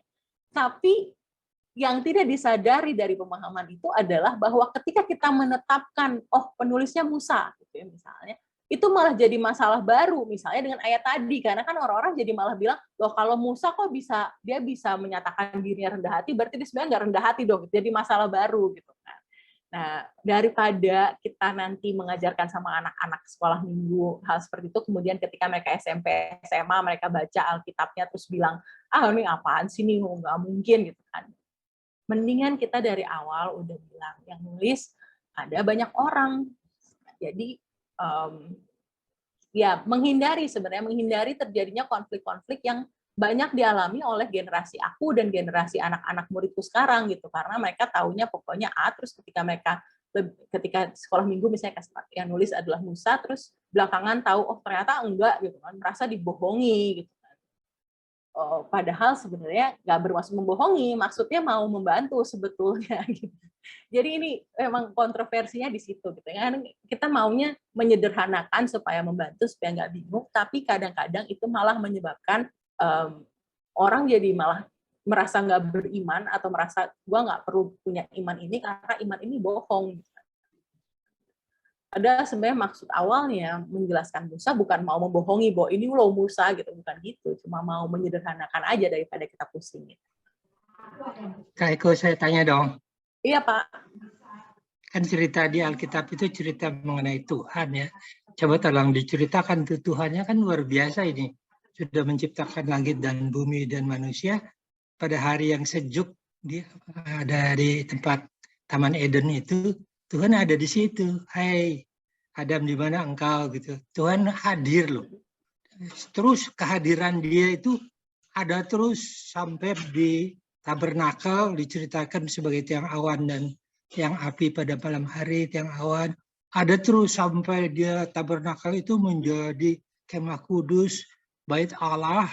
Ya, ada terus hingga sampai Yesus tabir bait Allahnya belah dua. Nah, itu yang nyata sebenarnya itu terus-menerus Tuhan dikatakan hadir di dalam kehidupan orang Israel, hadir dalam kehidupan kita. Bagaimana ininya? Apanya? Bagaimana maksudnya kalau seperti itu? Tolong dibantuin ya, Kak Eko. Maksudnya, tunggu, aku agak bingung nih dengan pertanyaannya. Maksudnya seperti itu tuh seperti bahwa ya, bahwa ada cerita. Tuhan tuh hadir di dalam ciptaannya dari awal sampai akhir. Bukan itu kan yang luar biasa. Iya. Bagi anak-anak kan itu jadi penting pertanyaannya sekali. apa? Pertanyaannya, apakah kita bisa mencari ayat-ayat di mana Tuhan tuh memang begitu mengasihi sehingga ya hadir gitu loh di kehidupan kita, di kehidupan perjanjian lama, perjanjian baru gitu. Ya, justru sebenarnya gini, yang disampaikan oleh Pak Hari itu adalah benang merahnya gitu. Kita sebut benang merahnya Alkitab itu apa? Benang merahnya adalah kehadiran Tuhan. Benang merahnya adalah Tuhan tuh hadir. Karena apa? Karena semua cerita ini gitu ya, semua yang tertulis dalam Alkitab dan semua yang dituliskan oleh, tadi kalau kita bilang oke, penulisnya kita nggak tahu, tapi penulisnya ada banyak, semuanya mengalami hal yang sama. Makanya mereka bisa nulis si Alkitab ini dan kita bisa mengamininya sampai sekarang karena yang mereka tuliskan sebenarnya adalah pengalaman hidup mereka dengan kehadiran Tuhan. Jadi itu benang merah kehadiran Tuhannya itu adalah bagian paling pentingnya sebetulnya. Kalau mau dicari di mana ya di semuanya dari awal sampai akhir itu ada kehadiran Tuhan seperti yang Pak Hari sampaikan tadi gitu kan. Karena itu sebenarnya yang menyebabkan orang-orang ini menuliskan cerita ini. Itu yang menyebabkan cerita-cerita ini dikompilasi menjadi kitab-kitab yang kemudian kitab-kitabnya disatukan jadi buku, kemudian diterjemahkan dan kemudian kita pegang sampai sekarang gitu ya. Bahwa ada kehadiran Tuhan di sana. Dan pemandangan imannya sebetulnya adalah bahwa kehadiran Tuhan itu begitu luar biasa sampai meskipun melalui semuanya ini, meskipun ceritanya banyak sekali dan kemana-mana gitu ya, dan penulisnya juga macam-macam, kitab-kitabnya ada yang ditulisnya di papirus, ada yang ditulisnya di kertas apa dan ini semuanya, tapi dia tetap pada akhirnya sampai sekarang membantu kita untuk menyadari bahwa Tuhan tuh hadir, Tuhan tuh ada, Tuhan tuh mengasihi kita semua, dan itu yang membuat Alkitab ini jadi dasar iman kita sebenarnya. Jadi kalau mau cari ayatnya di mana ya di mana-mana Pak, banyak banget gitu. Semuanya Ya, itu cerita tentang kehadiran Tuhan gitu. Ya itu topik utamanya adalah benang merah itu ya, kehadiran Tuhan sampai sekarang loh. Di mana ada kerajaan Allah, Roh Kudus yang ada di dalam hidup kita, dan kerajaan Allah itu menunggu pernyataannya secara konkret ya. Betul. Kenyataannya pada kedatangan yang kedua kali. Ya, terima kasih Kak Eko. Benang merah. Kak Eko, terima kasih, mantap sekali. Bahkan di kitab Ester pun yang tidak ada kata Tuhan, itu Tuhan hadir dalam kehidupanmu. Betul. Terima kasih, puji Tuhan. belum nyampe nih loh, padahal kitab Ester baru mau ngomongin. jadi bocorin nih. Kitab Ester tuh unik kakak-kakak, boleh diingat-ingat yang tadi disampaikan oleh Kak Teresia, yaitu hal yang aku paling suka juga dari kitab Ester. Kitab Ester ini satu-satunya kitab di seluruh Alkitab kita di mana kata Tuhan tuh nggak pernah muncul, nggak ada tuh kata Tuhan. Tuhan tidak pernah disebutkan, tapi Tuhan tetap hadir. Itu yang menyebabkan dia tetap ada di dalam cerita ini, karena di dalam Alkitab kita, karena meskipun katanya tidak tersebut, namanya tidak tersebut, tapi kita tahu bahwa semua yang terjadi di kitab Ester tuh nggak mungkin terjadi kalau bukan karena Tuhan, gitu ya kira-kira. Nah, oke, balik lagi, kitab sejarah nih yang lagi kita lihat di hadapan kita saat ini, gitu ya, di slide. Aja lah, sesek di situnya. Pada keluar rayap kalau nempel ke. Oh iya Pak. Pipi, Ya, Bu tolong Pipi.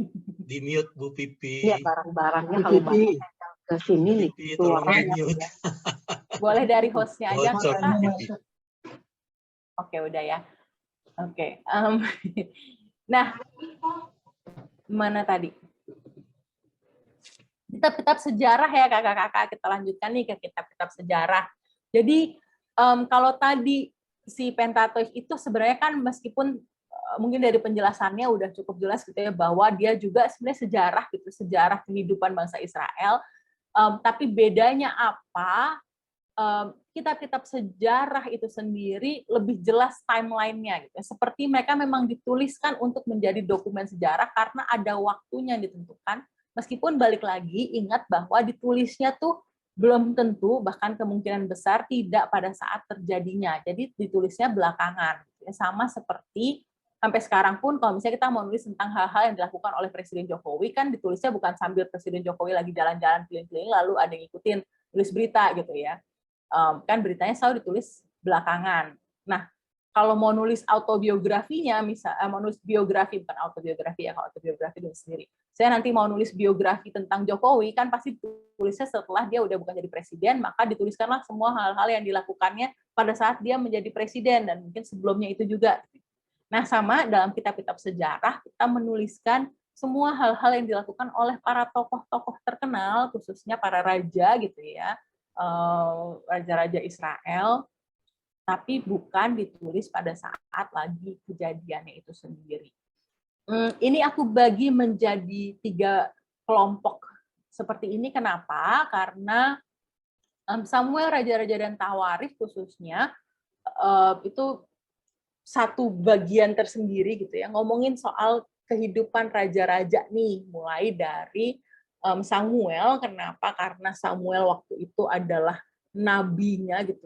Jadi mulai dari kitab Samuel itu ada yang disebut ada pembagian antara church and state gitu ya, kalau sekarang sampai terkenalnya kayak gitu, karena ada perbedaan antara imam-imam dengan pemimpin negara. Padahal sebelumnya itu nggak ada gitu ya. Kenapa bisa ada perbedaan tersebut? Karena ada keinginan bangsa Israel untuk punya raja seperti negara-negara di sekitarnya gitu ya, bangsa-bangsa lain. Nah, itu yang adalah kelompok cerita di samping sini nih.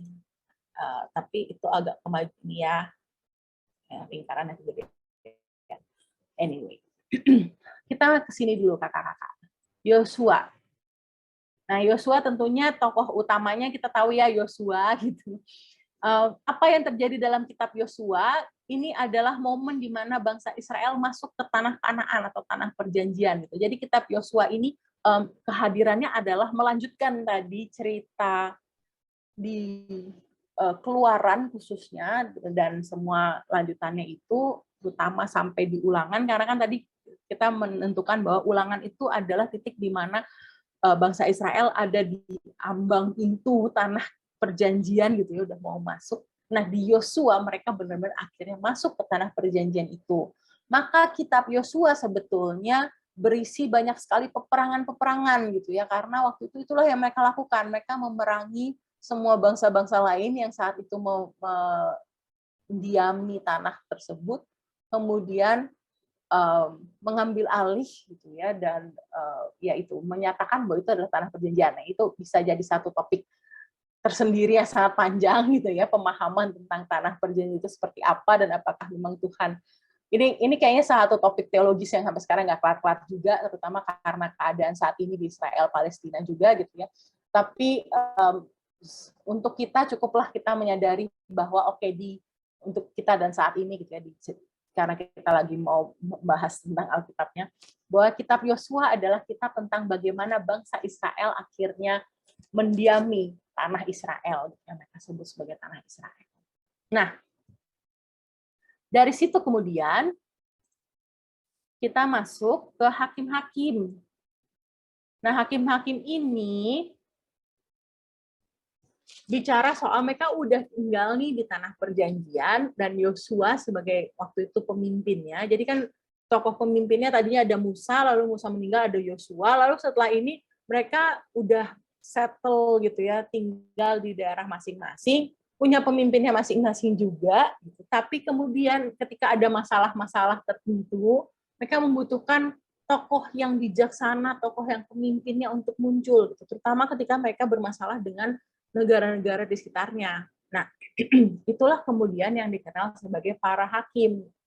Dan kalau kita lihat hakim-hakim ini, mereka bukan mengepalai seluruh bangsa Israel, tapi hanya satu daerah tertentu gitu. Jadi misalnya di daerah ini ada si hakim ini namanya ini. Jadi dia kayak hakim-hakim tuh bagaikan muncul pada saat dibutuhkan ada pemimpin untuk satu kasus atau kejadian tertentu. Itulah saatnya di mana muncul hakim-hakim. Nah, ada cukup banyak hakim-hakim yang disebutkan namanya sebetulnya. Ya nggak banyak-banyak amat sih. Aku mau kuis sebentar, boleh? Siapa yang bisa menyebutkan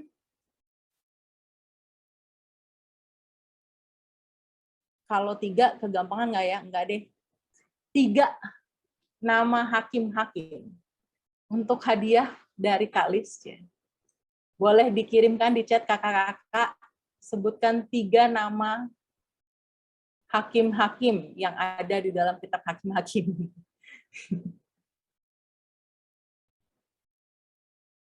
Ayo, 3 doang loh ini. Gak usah nyari yang susah-susah, yang langsung kakak-kakak ketahui aja.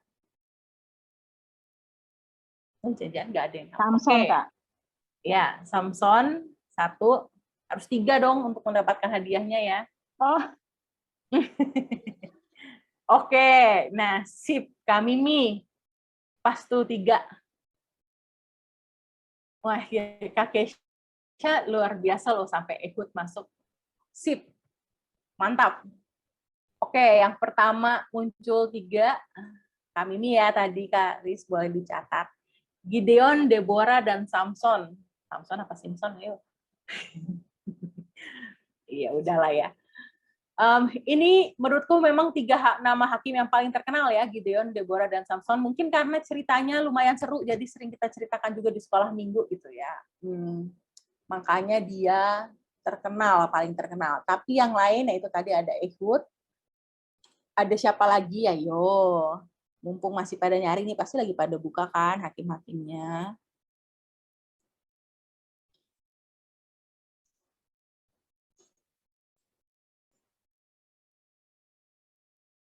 Ada lagi nggak?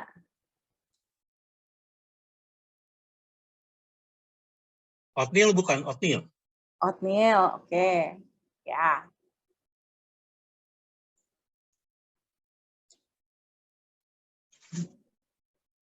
Oke, ini kakak-kakak. Sebenarnya ya Otniel, Ehud, kenapa Gideon, Simpson, Deborah itu yang paling banyak gitu ya? Karena cerita mereka paling panjang. Kadang-kadang ada yang cuma 1.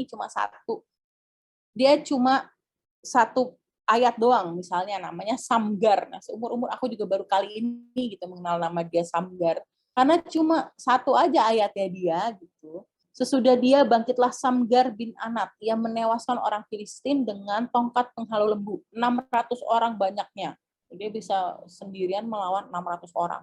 Demikianlah ia juga menyelamatkan orang Israel. Ini maka berbeda dengan misalnya cerita Gideon itu ada berpasal-pasal. 6, 7, 8 itu masih Gideon semua gitu ya. Samgar hakim-hakim berapa kok? Hakim-hakim bentar, 3 kalau nggak salah. Iya, hakim-hakim 3. Hakim-hakim 3 ayat 31. Nah, jadi itu cerita hakim-hakim gitu ya. Misalnya ini kayaknya Samgar tuh yang satu-satunya deh yang cuma 1 ayat. Yang lain 2 ayat lah minimal. Simpson juga, atau kadang-kadang kita sebutnya Samson gitu ya, karena kayaknya mungkin lebih terkenal dalam bahasa Inggrisnya kali ya, Samson. Jadi makanya jadi Samson. Di Alkitab kita namanya Simpson, ya, kakak-kakak. Simpson juga kan ayatnya tuh banyak. Nah, sebenarnya satu lagi yang ceritanya agak panjang adalah Mika. Mestinya. Lumayan panjang dibandingin yang lain. Anyway, intinya cerita Mika, hakim-hakim hakim itu berapa seperti tuh? itu. Di menjelang akhir, Kak. Oh, hakim 18 ya, oke. Ya. Nah, 17. jadi itu hakim-hakim konsepnya seperti itu ya. Mereka adalah tokoh-tokoh yang menjadi pemimpin atau menyelamatkan bangsa Israel dari bangsa-bangsa di sekitarnya selama periode yang cukup lama juga gitu ya. Jadi antara hakim-hakim sampai kemudian masuk ke mana tuh? Masuk ke raja-raja. Timeline-nya bukan yang ini. Mana ya timeline aku? Nih, waktunya tuh kira-kira sekitar 300 tahun gitu kehidupannya para hakim. Kok nggak ada sih di slide? Oke, nantilah yang aku tambahkan. Jadi 300 tahun di mana ada tokoh-tokoh yang berbeda-beda gitu ya, dan munculnya juga di daerah yang berbeda-beda. Jadi perbedaannya hakim-hakim dengan Musa, Yosua, dan kemudian nanti raja-raja adalah mereka tidak memimpin keseluruhan. Mereka hanya memimpin satu bagian kecil, satu bagian tertentu dari kumpulan bangsa Israel yang saat itu tinggalnya di tanah yang berbeda-beda gitu ya, wilayah yang berbeda-beda berdasarkan keturunannya. Lalu di situ menyelip sedikit ada kisah Rut. Nah, kisah Rut ini unik juga menurutku. Semuanya unik ya. Nah, keunikannya Ruth dan Esther sebenarnya karena mereka adalah nama tokoh perempuan gitu ya, sangat jarang terjadi gitu. Jadi kehadiran mereka ini sangat penting gitu. Terutama dari sudut pandang feminis tentunya, tapi juga dari sudut pandang kita. Kalau Ruth khususnya, kenapa harus ada cerita Ruth di situ? Karena nantinya dia menjadi salah satu nenek moyangnya Daud dan nenek moyangnya Yesus. Jadi bisa dikatakan kitab Rut itu muncul karena harus ada penjelasan nih, kenapa kok bisa ada si Rut ini tiba-tiba dalam sejarah kita ya. Siapa nih Rut ini gitu, dari mana munculnya, kok nggak ada gitu. Makanya ada ceritanya gitu. Oh, ini Rut ini nih latar belakangnya kayak gini loh. Cerita Rut juga sangat terkenal ya, kakak-kakak udah tahu semua, nggak perlu kita bahaskan apa yang terjadi dalam kitab Rut ya. Pokoknya intinya kitab Rut itu adalah cerita latar belakang asal muasalnya kenapa si Rut ini kemudian bisa menjadi neneknya apa nenek buyut, lupa, nenek buyut lah ya, tanggap nenek buyutnya Daud. Nah, kemudian tadi yang kelompok di sebelah sini, ini sambil agak pikir sejarah waktu karena diam-diam udah 10:30. Kelompok yang sebelah sini nih, Samuel, Raja-Raja, dan Tawarikh, ini menceritakan masa di mana para raja muncul dan memimpin Israel. Gitu ya. Nah, Tawarikh ini sebenarnya kalau secara timeline dia kurang lebih di sini sih. Tapi ceritanya gini, jadi Samuel gitu kan, Samuel kan ngomongin soal pertama ada tokoh yang penting yaitu Samuel itu sebagai si nabi, jadi pemimpin dari imamnya. Lalu dia mengangkatlah pertama Saul sebagai raja, kemudian karena Saul dianggap gagal gitu ya, maka kemudian dia mengurapi Daud dan dia terus mendampingi gitu ya. Dia sebenarnya Samuel nih mendampingi Saul dan Daud. Dan kemudian cerita tentang Daud itu masih terus berlanjut gitu ya. Daud dan Salomo. Nah, ini biasanya 3 raja ini aja yang dihafal gitu ya, karena ini terus ceritanya Saul, Daud, dan Salomo. Karena apa? Karena setelah Salomo, maka terjadilah kekisruhan di mana mulai ada, sebenarnya ya dari sejak Daud juga sih, gara-gara Daud nih makanya terjadi kekisruhan menurutku. Karena kan sebelum dia mengangkat Salomo tuh udah ada peperangan sedikit ya antara anak-anaknya Daud yang lainnya. Siapa yang berhak menjadi raja, tapi yang menjadi raja kemudian adalah Salomo. Yang menarik juga karena Salomo ini ceritanya kan sebenarnya berawal dari suatu perbuatan dosa gitu ya. Oke.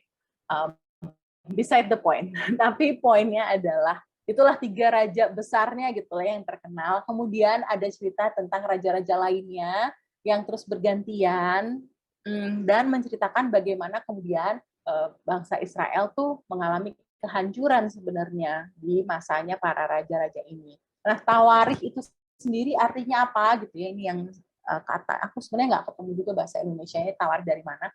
Kalau di bahasa Inggrisnya chronicles, jadi dia sebenarnya menceritakan tentang raja-raja ini juga. Jadi ada beberapa cerita yang agak overlapping gitu, tokohnya sama, tapi dia menuliskan apa yang tidak dituliskan dalam kitab raja-raja, kurang lebih gitu ya konsepnya.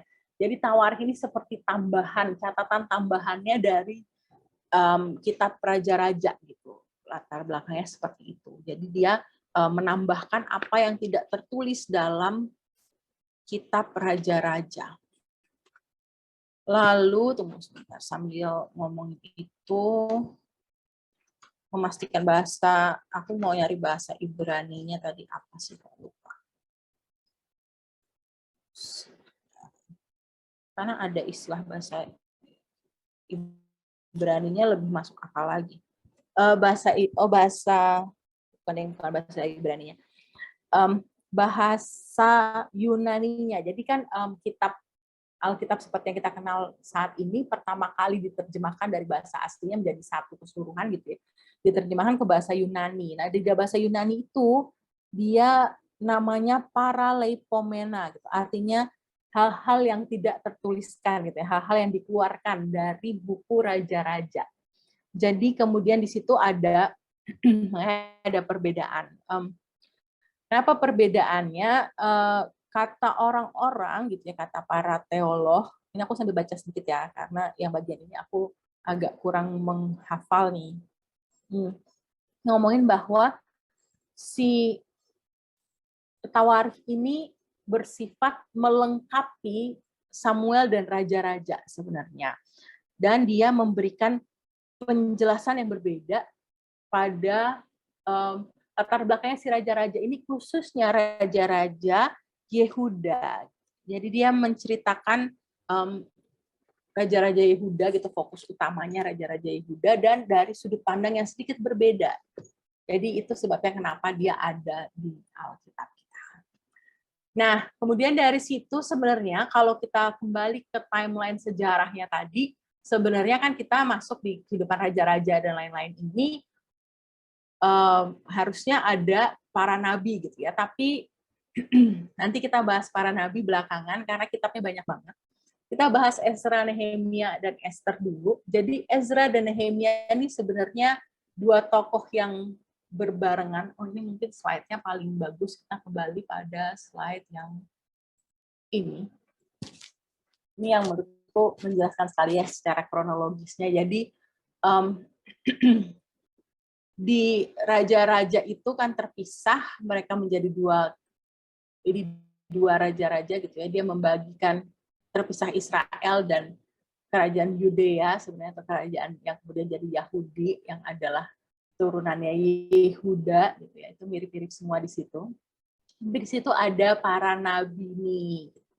Nah, setelah mereka kemudian terpisah dan masuk ke dalam pembuangan, ini yang kalau kakak masa pembuangan itu sebenarnya terjadinya di sini gitu ya, karena mereka terpisah, raja-rajanya tidak lagi menuruti Tuhan dan kemudian dianggap ceritanya adalah karena mereka tidak lagi menuruti perintah Tuhan, maka mereka masuk dalam pembuangan, dalam arti mereka dikalahkan oleh bangsa-bangsa lain yang di sekitarnya dan penduduknya dibawa nih ke negara-negara lain itu. Dari situ makanya kenapa kita punya misalnya cerita Daniel yang ada di mana? Daniel ada di, ayo. Babilonia. Babilonia, oke. Daniel ada di Babilonia. Nah, jadi mereka terpencar-pencar gitu ya, karena dikalahkan oleh kerajaan-kerajaan yang lebih besar, yang lebih berkuasa saat itu. Setelah kehancuran yang munculnya dari pada saat Salomo sebenarnya. Jadi kan Salomo tuh bagaikan peak-nya gitu ya, peak kejayaan bangsa Israel, lalu setelah itu hancurlah mereka. Nah, Kemudian Ezra dan Nehemia sebenarnya adalah dua orang tokoh yang kembali ke Yerusalem untuk mengembalikan bangsa Israel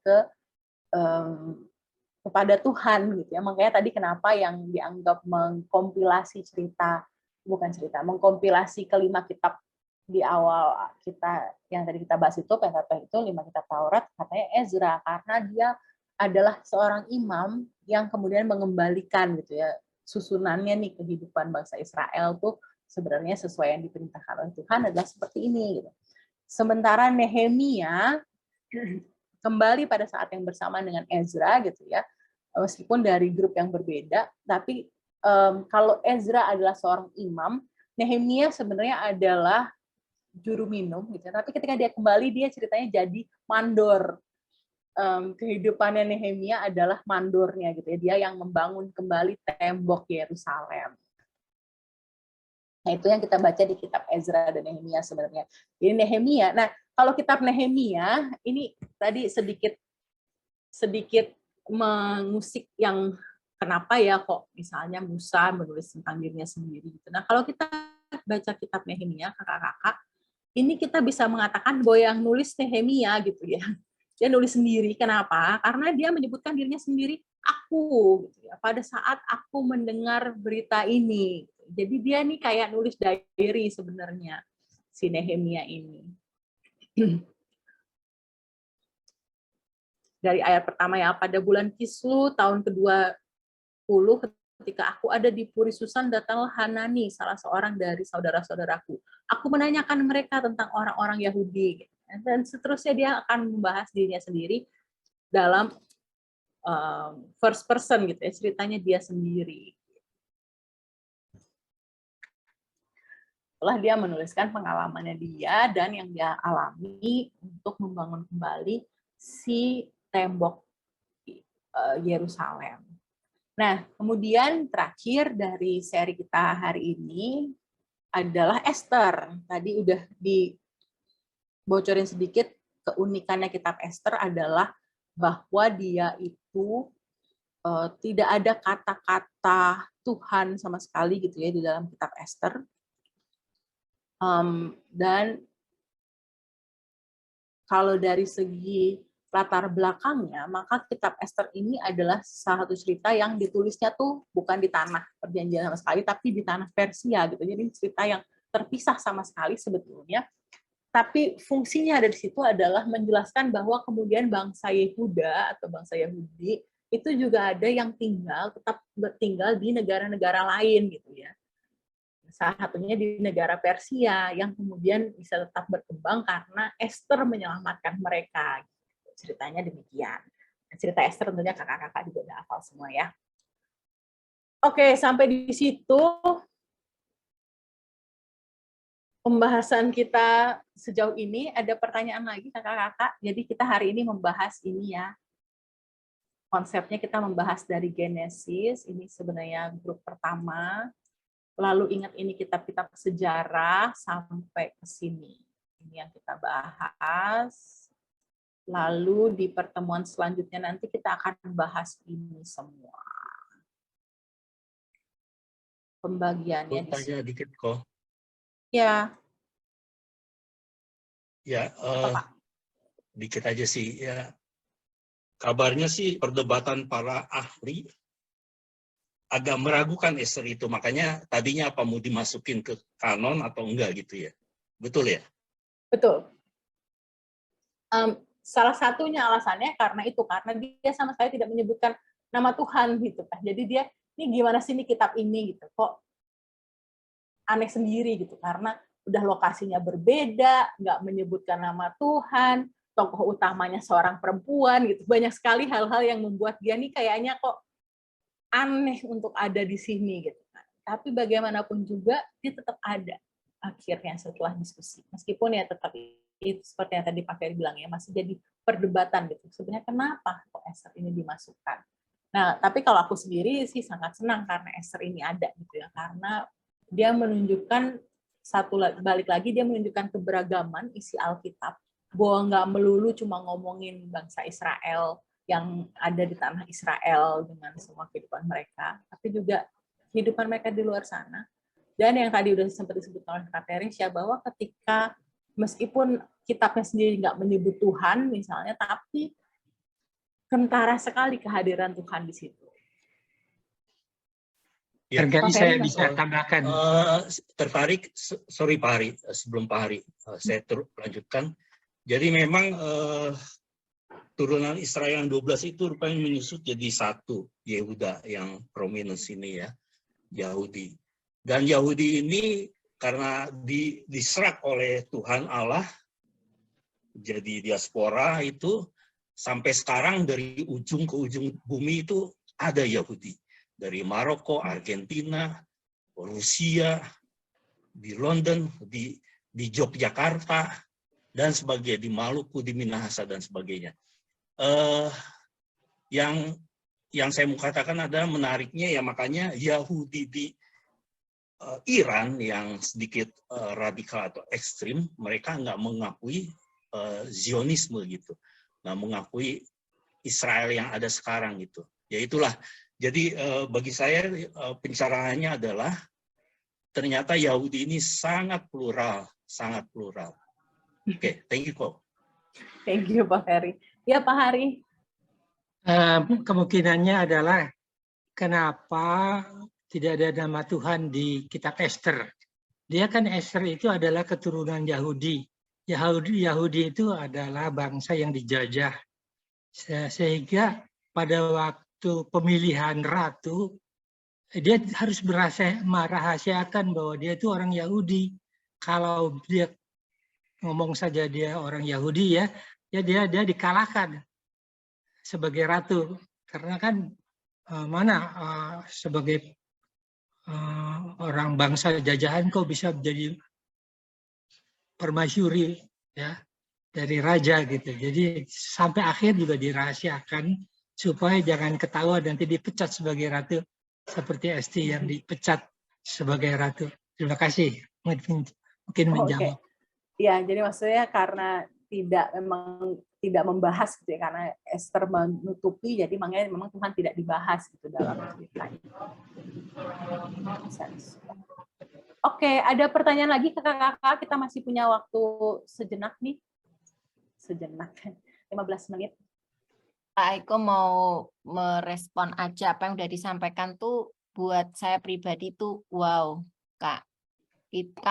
Saya sebagai guru sekolah minggu yang sekarang usia udah golden club gitu ya, hal-hal yang semestinya tahu dari dulu baru tahu sekarang gitu ya. Saya tadi contoh siapa yang menulis kitab 5 kitab itu pertama ya, seperti itu contohnya. Meskipun kita pernah dengar juga masih belum pasti apakah Musa, tapi begitu dijelaskan kan kita jadi oh gitu ya. Nah, saya lagi mikir ini kita guru-guru sekolah minggu aja cuman 23 yang hadir ya, meskipun nanti ada rekamannya dan bisa didengarkan, tapi ya apakah fokus atau enggak ya kita enggak tahu kan. Nah, itu padahal ini hal yang penting mengenai terkait iman Kristen ya. Tadi Pak Hari udah tanyakan, kita udah bahas mengenai di mana kita temukan itu ya di dalam setiap kitab begitu. Terus ini kalau dibuat untuk anak-anak sekolah minggu lebih bagus lagi Kak. Jadi enggak cuman guru sekolah minggu aja. Nah, ini kita kan masih sabar nih ya lihat gambar-gambar gini ya. Mungkin kalau kayak dibikin gitu ya, yang kayak kemarin tuh ke Israel gitu kan, dia cuman tayangin gambar-gambar tapi serasa tuh ikut gitu kan. Mungkin kalau anak-anak sekolah minggu bisa mendapat seperti ini keren banget. Karena apa? Anak-anak sekolah minggu kalau kita sampaikan kan bagiannya kan terpisah-pisah ya. Saya cerita tentang kemarin tentang apalah gitu ya. Terus hari ini besok tentang perumpamaan gitu ya. Nah, mungkin kenapa ya? Oh, ternyata memang rangkaiannya seperti ini. Ketika Yesus menyampaikan dan seterusnya. Itu kira-kira seperti itu, Kak. Boleh nih nanti kalau bisa untuk anak sekolah minggu lebih kuat lagi buat mereka. Karena pemuda remaja pun juga ngomongin begini sih. Wah, ini bingung gitu ya. Oke, terima kasih. Kak. Oke, thank you Kak. Nah, sebenarnya justru karena seperti Kak Teres bilang kan selama ini guru sekolah minggu aja nggak tahu gitu ya gimana mau menyampaikan ke anak-anak. Makanya kita waktu itu dari tim pembinaan, yuk kita ngadain yuk yang kayak gini. Nah mudah-mudahan nanti ke depannya kita bisa mungkin lebih diperdalam lagi atau gimana, tapi kita sekarang coba jalan dulu ya 4 minggu ini, dan mudah-mudahan membantu untuk kakak-kakak juga. Jadi pada saat cerita sebenarnya bisa disambungin Kak, misalnya lagi cerita. Jadi kakak-kakak, karena kan kalau mau bikin pembinaan buat anak-anak mungkin agak sulit ya, karena balik lagi kan banyak banget nih topiknya dan mungkin anak-anak juga ngerti. Tapi kakak sekolah minggu bisa mengawali dengan misalnya, adik-adik ingat nggak misalnya apa ya ceritanya, anggaplah cerita tentang Esther gitu ya. Adik-adik tahu nggak Esther itu kenapa ya bisa ada di Persia gitu? Oh karena bangsa Israel waktu itu sedang ada dalam pembuangan adik-adik. Jadi timeline-nya terbentuk sendiri gitu pelan-pelan dari ceritanya. Jadi kita jangan cuma cerita misalnya nih pasalnya ini, kita bisa nambahin sebenarnya latar belakangnya sedikit, cerita tentang si ini atau cerita tentang si itu kenapa gitu. Bisa disambungin. Tapi kan kakak sekolah ini harus tahu dulu sambungannya kemana ya kan? Ya, oke Kak. Oke. Dengan waktu yang tinggal 12 menit, mungkin satu pertanyaan lagi, lalu setelah itu aku yang mau nanya. Untuk pertanyaan terakhir dari kuis kita hari ini. Masih ada pertanyaan kah? Saya menambahkan saja. Oh iya, silakan Itu Kak. ternyata kita ini guru sekolah minggu adalah teolog-teolog yang belajar terus ya dengan dosennya ini Kak Aiko misalnya ya. Kita tuh teolog yang membicarakan mengenai Tuhan. Teo itu Tuhan, lognya itu bisa bicara Tuhan, kata Tuhan gitu ya. Jadi seorang yang dikatakan sebagai teolog awam, nanti berkembang, sudah belajar ini jadi teolog pelayanan, ya. Nanti jadi teolog profesional gitu loh. Kira-kiranya begitulah. Kayak Kak Eko mendekati ke situ. Jadi jangan ini ya, jangan khawatir bahwa judulnya itu memang orang-orang yang membicarakan mengenai Tuhan, mengenai pembicaraan kehidupan ini yang dikaitkan dengan Tuhan, sudah teolog itu. Terima kasih. Betul sekali. Thank you Pak Hari. Memang kita semua tuh harusnya teolog gitu ya. Cuma karena teologi seakan-akan ilmu yang cuma bisa dipelajari para pendeta, jadi akhirnya sedikit bergeser artinya gitu ya. Padahal kita semua ketika kita lagi membicarakan tentang Tuhan dan pengalaman kita bersama Tuhan, kita lagi melakukan teologi sebetulnya. Agak beda sedikit dengan belajar resmi di sekolah gitu ya, tapi sebenarnya itulah teologi. Yang dipelajari di sekolah teologi sebetulnya adalah teologi-teologi yang dialami oleh orang-orang gitu ya, dialami oleh orang-orang dalam Alkitab maupun orang-orang dalam kehidupan sekarang ya, kemudian bisa berkembang jadi ya khotbah-khotbah dan lain sebagainya, tapi kan latar belakangnya seperti itu. Apalagi saat ini Ya, Pak Hari lagi in di SVT ya Pak Hari. Waduh, pas itu. Yang belum ada jawaban adalah itu yang namanya gay dan lesbian itu bagaimana apa namanya bisa diterima atau tidak oleh gereja-gereja. Banyak gereja yang menolak, tapi banyak gereja yang membangun untuk para gay dan lesbian ini. Nah itu belum jawabannya tuh. Belum ada jawaban. Kontra pasti kalau ya. itu saya nggak bisa jawab di sini ya Pak. Nggak nyambung nanti sama topiknya, nanti saya dimarahin sama bos. Ini tambahan aja. Oke, kita kasih pertanyaan terakhir ya Kak Alis, dalam waktu 9 menit terakhir. Pertanyaannya dari gambar ini, mudah-mudahan dari tadi udah memperhatikan. Gampang aja, katanya jangan susah-susah. Aku mau tahu siapakah yang bisa menyebutkan nama 3 orang ini. Tuh yang dilingkari ya kakak-kakak. Itu Rahab, terus Yosua sama Kaleb bukan? Nah, Dua pengintai. Thank you. Sip. Menang lagi Kak Teresianya. Kayaknya kalau sama Kak Aiko hopping deh kita. Thank you Kak. Karena konsepnya lagi belajar kitab-kitab dan terutama posisinya di mana gitu ya. Aku mau mencari tahu adakah kakak-kakak yang bisa menjawab di manakah kita bisa menemukan berkat yang paling sering kita pakai ini sekarang penutup kan harus berkat ya kan kalau Satu penutupan tuh ada Tawari berkatnya. 25 ayat berapa itu? Aduh, nggak hafal. Aduh, sorry. Satu Tawari Bilangan sekian 6. pokoknya. Bilangan 6 ayat Ya, 22 Tereksya katanya nggak boleh jawab nih loh. Gak apa-apa, kasih aja Kak. Ke siapa Kak? Enggak. Udah deh, ayo biar Kak Iko cari lagi pertanyaan. Jadi tadi jawabannya bilangan Manto. ya kakak-kakak, bilangan Masih 6 banyak ayat salah saya 24 ya, sampai di bilangan. 26. Oke. Itu yang paling sering tuh Tuhan memberkati engkau dan melindungi engkau versi yang itu ya. Oke, karena tadi udah dijawab. Kita mencari ini aja deh. Kan kalau Daud dan Batsheba semua hafal ya kakak-kakak. Nah, adakah yang bisa menyebutkan nama istrinya Daud yang lain selain Batsheba? Lupa. Aku udah diem Kak, aku diem. Diam Kak. Mesti buka Diam. Alkitab dulu nih. Boleh buka Alkitabnya nggak apa-apa. Ya apa ya? Yang jelas bukan saya Pak. Boleh sebut satu aja deh. Ada banyak loh kakak-kakak. Jadi bukan cuma Salomo yang punya istri banyak. Daud juga istrinya lumayan meskipun nggak sebanyak Salomo. Nah, boleh. Siapa yang bisa menjawab satu aja yang jadi istrinya Daud selain Batsheba?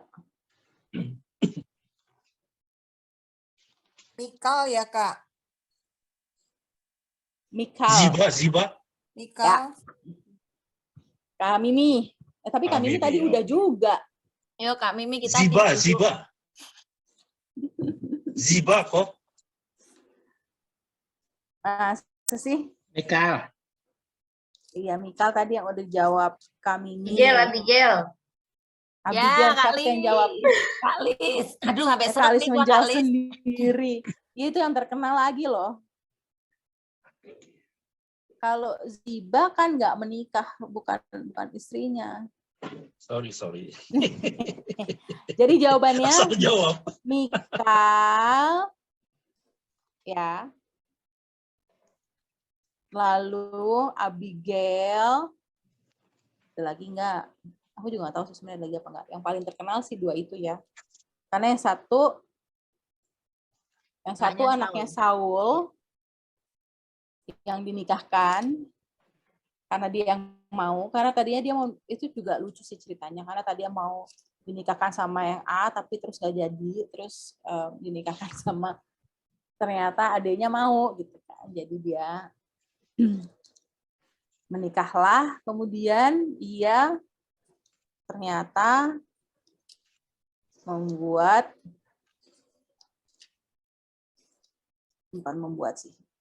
ternyata dia kemudian kecewa sama Daud gitu kan. Oke lah. Jadi siapa tadi yang kita anggap pemenangnya nih? Kak Lis. Kak Lis memberi hadiah untuk diri sendiri dong berarti Kak Lis.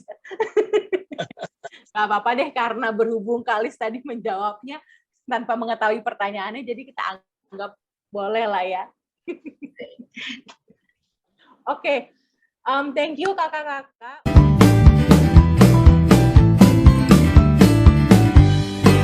Kau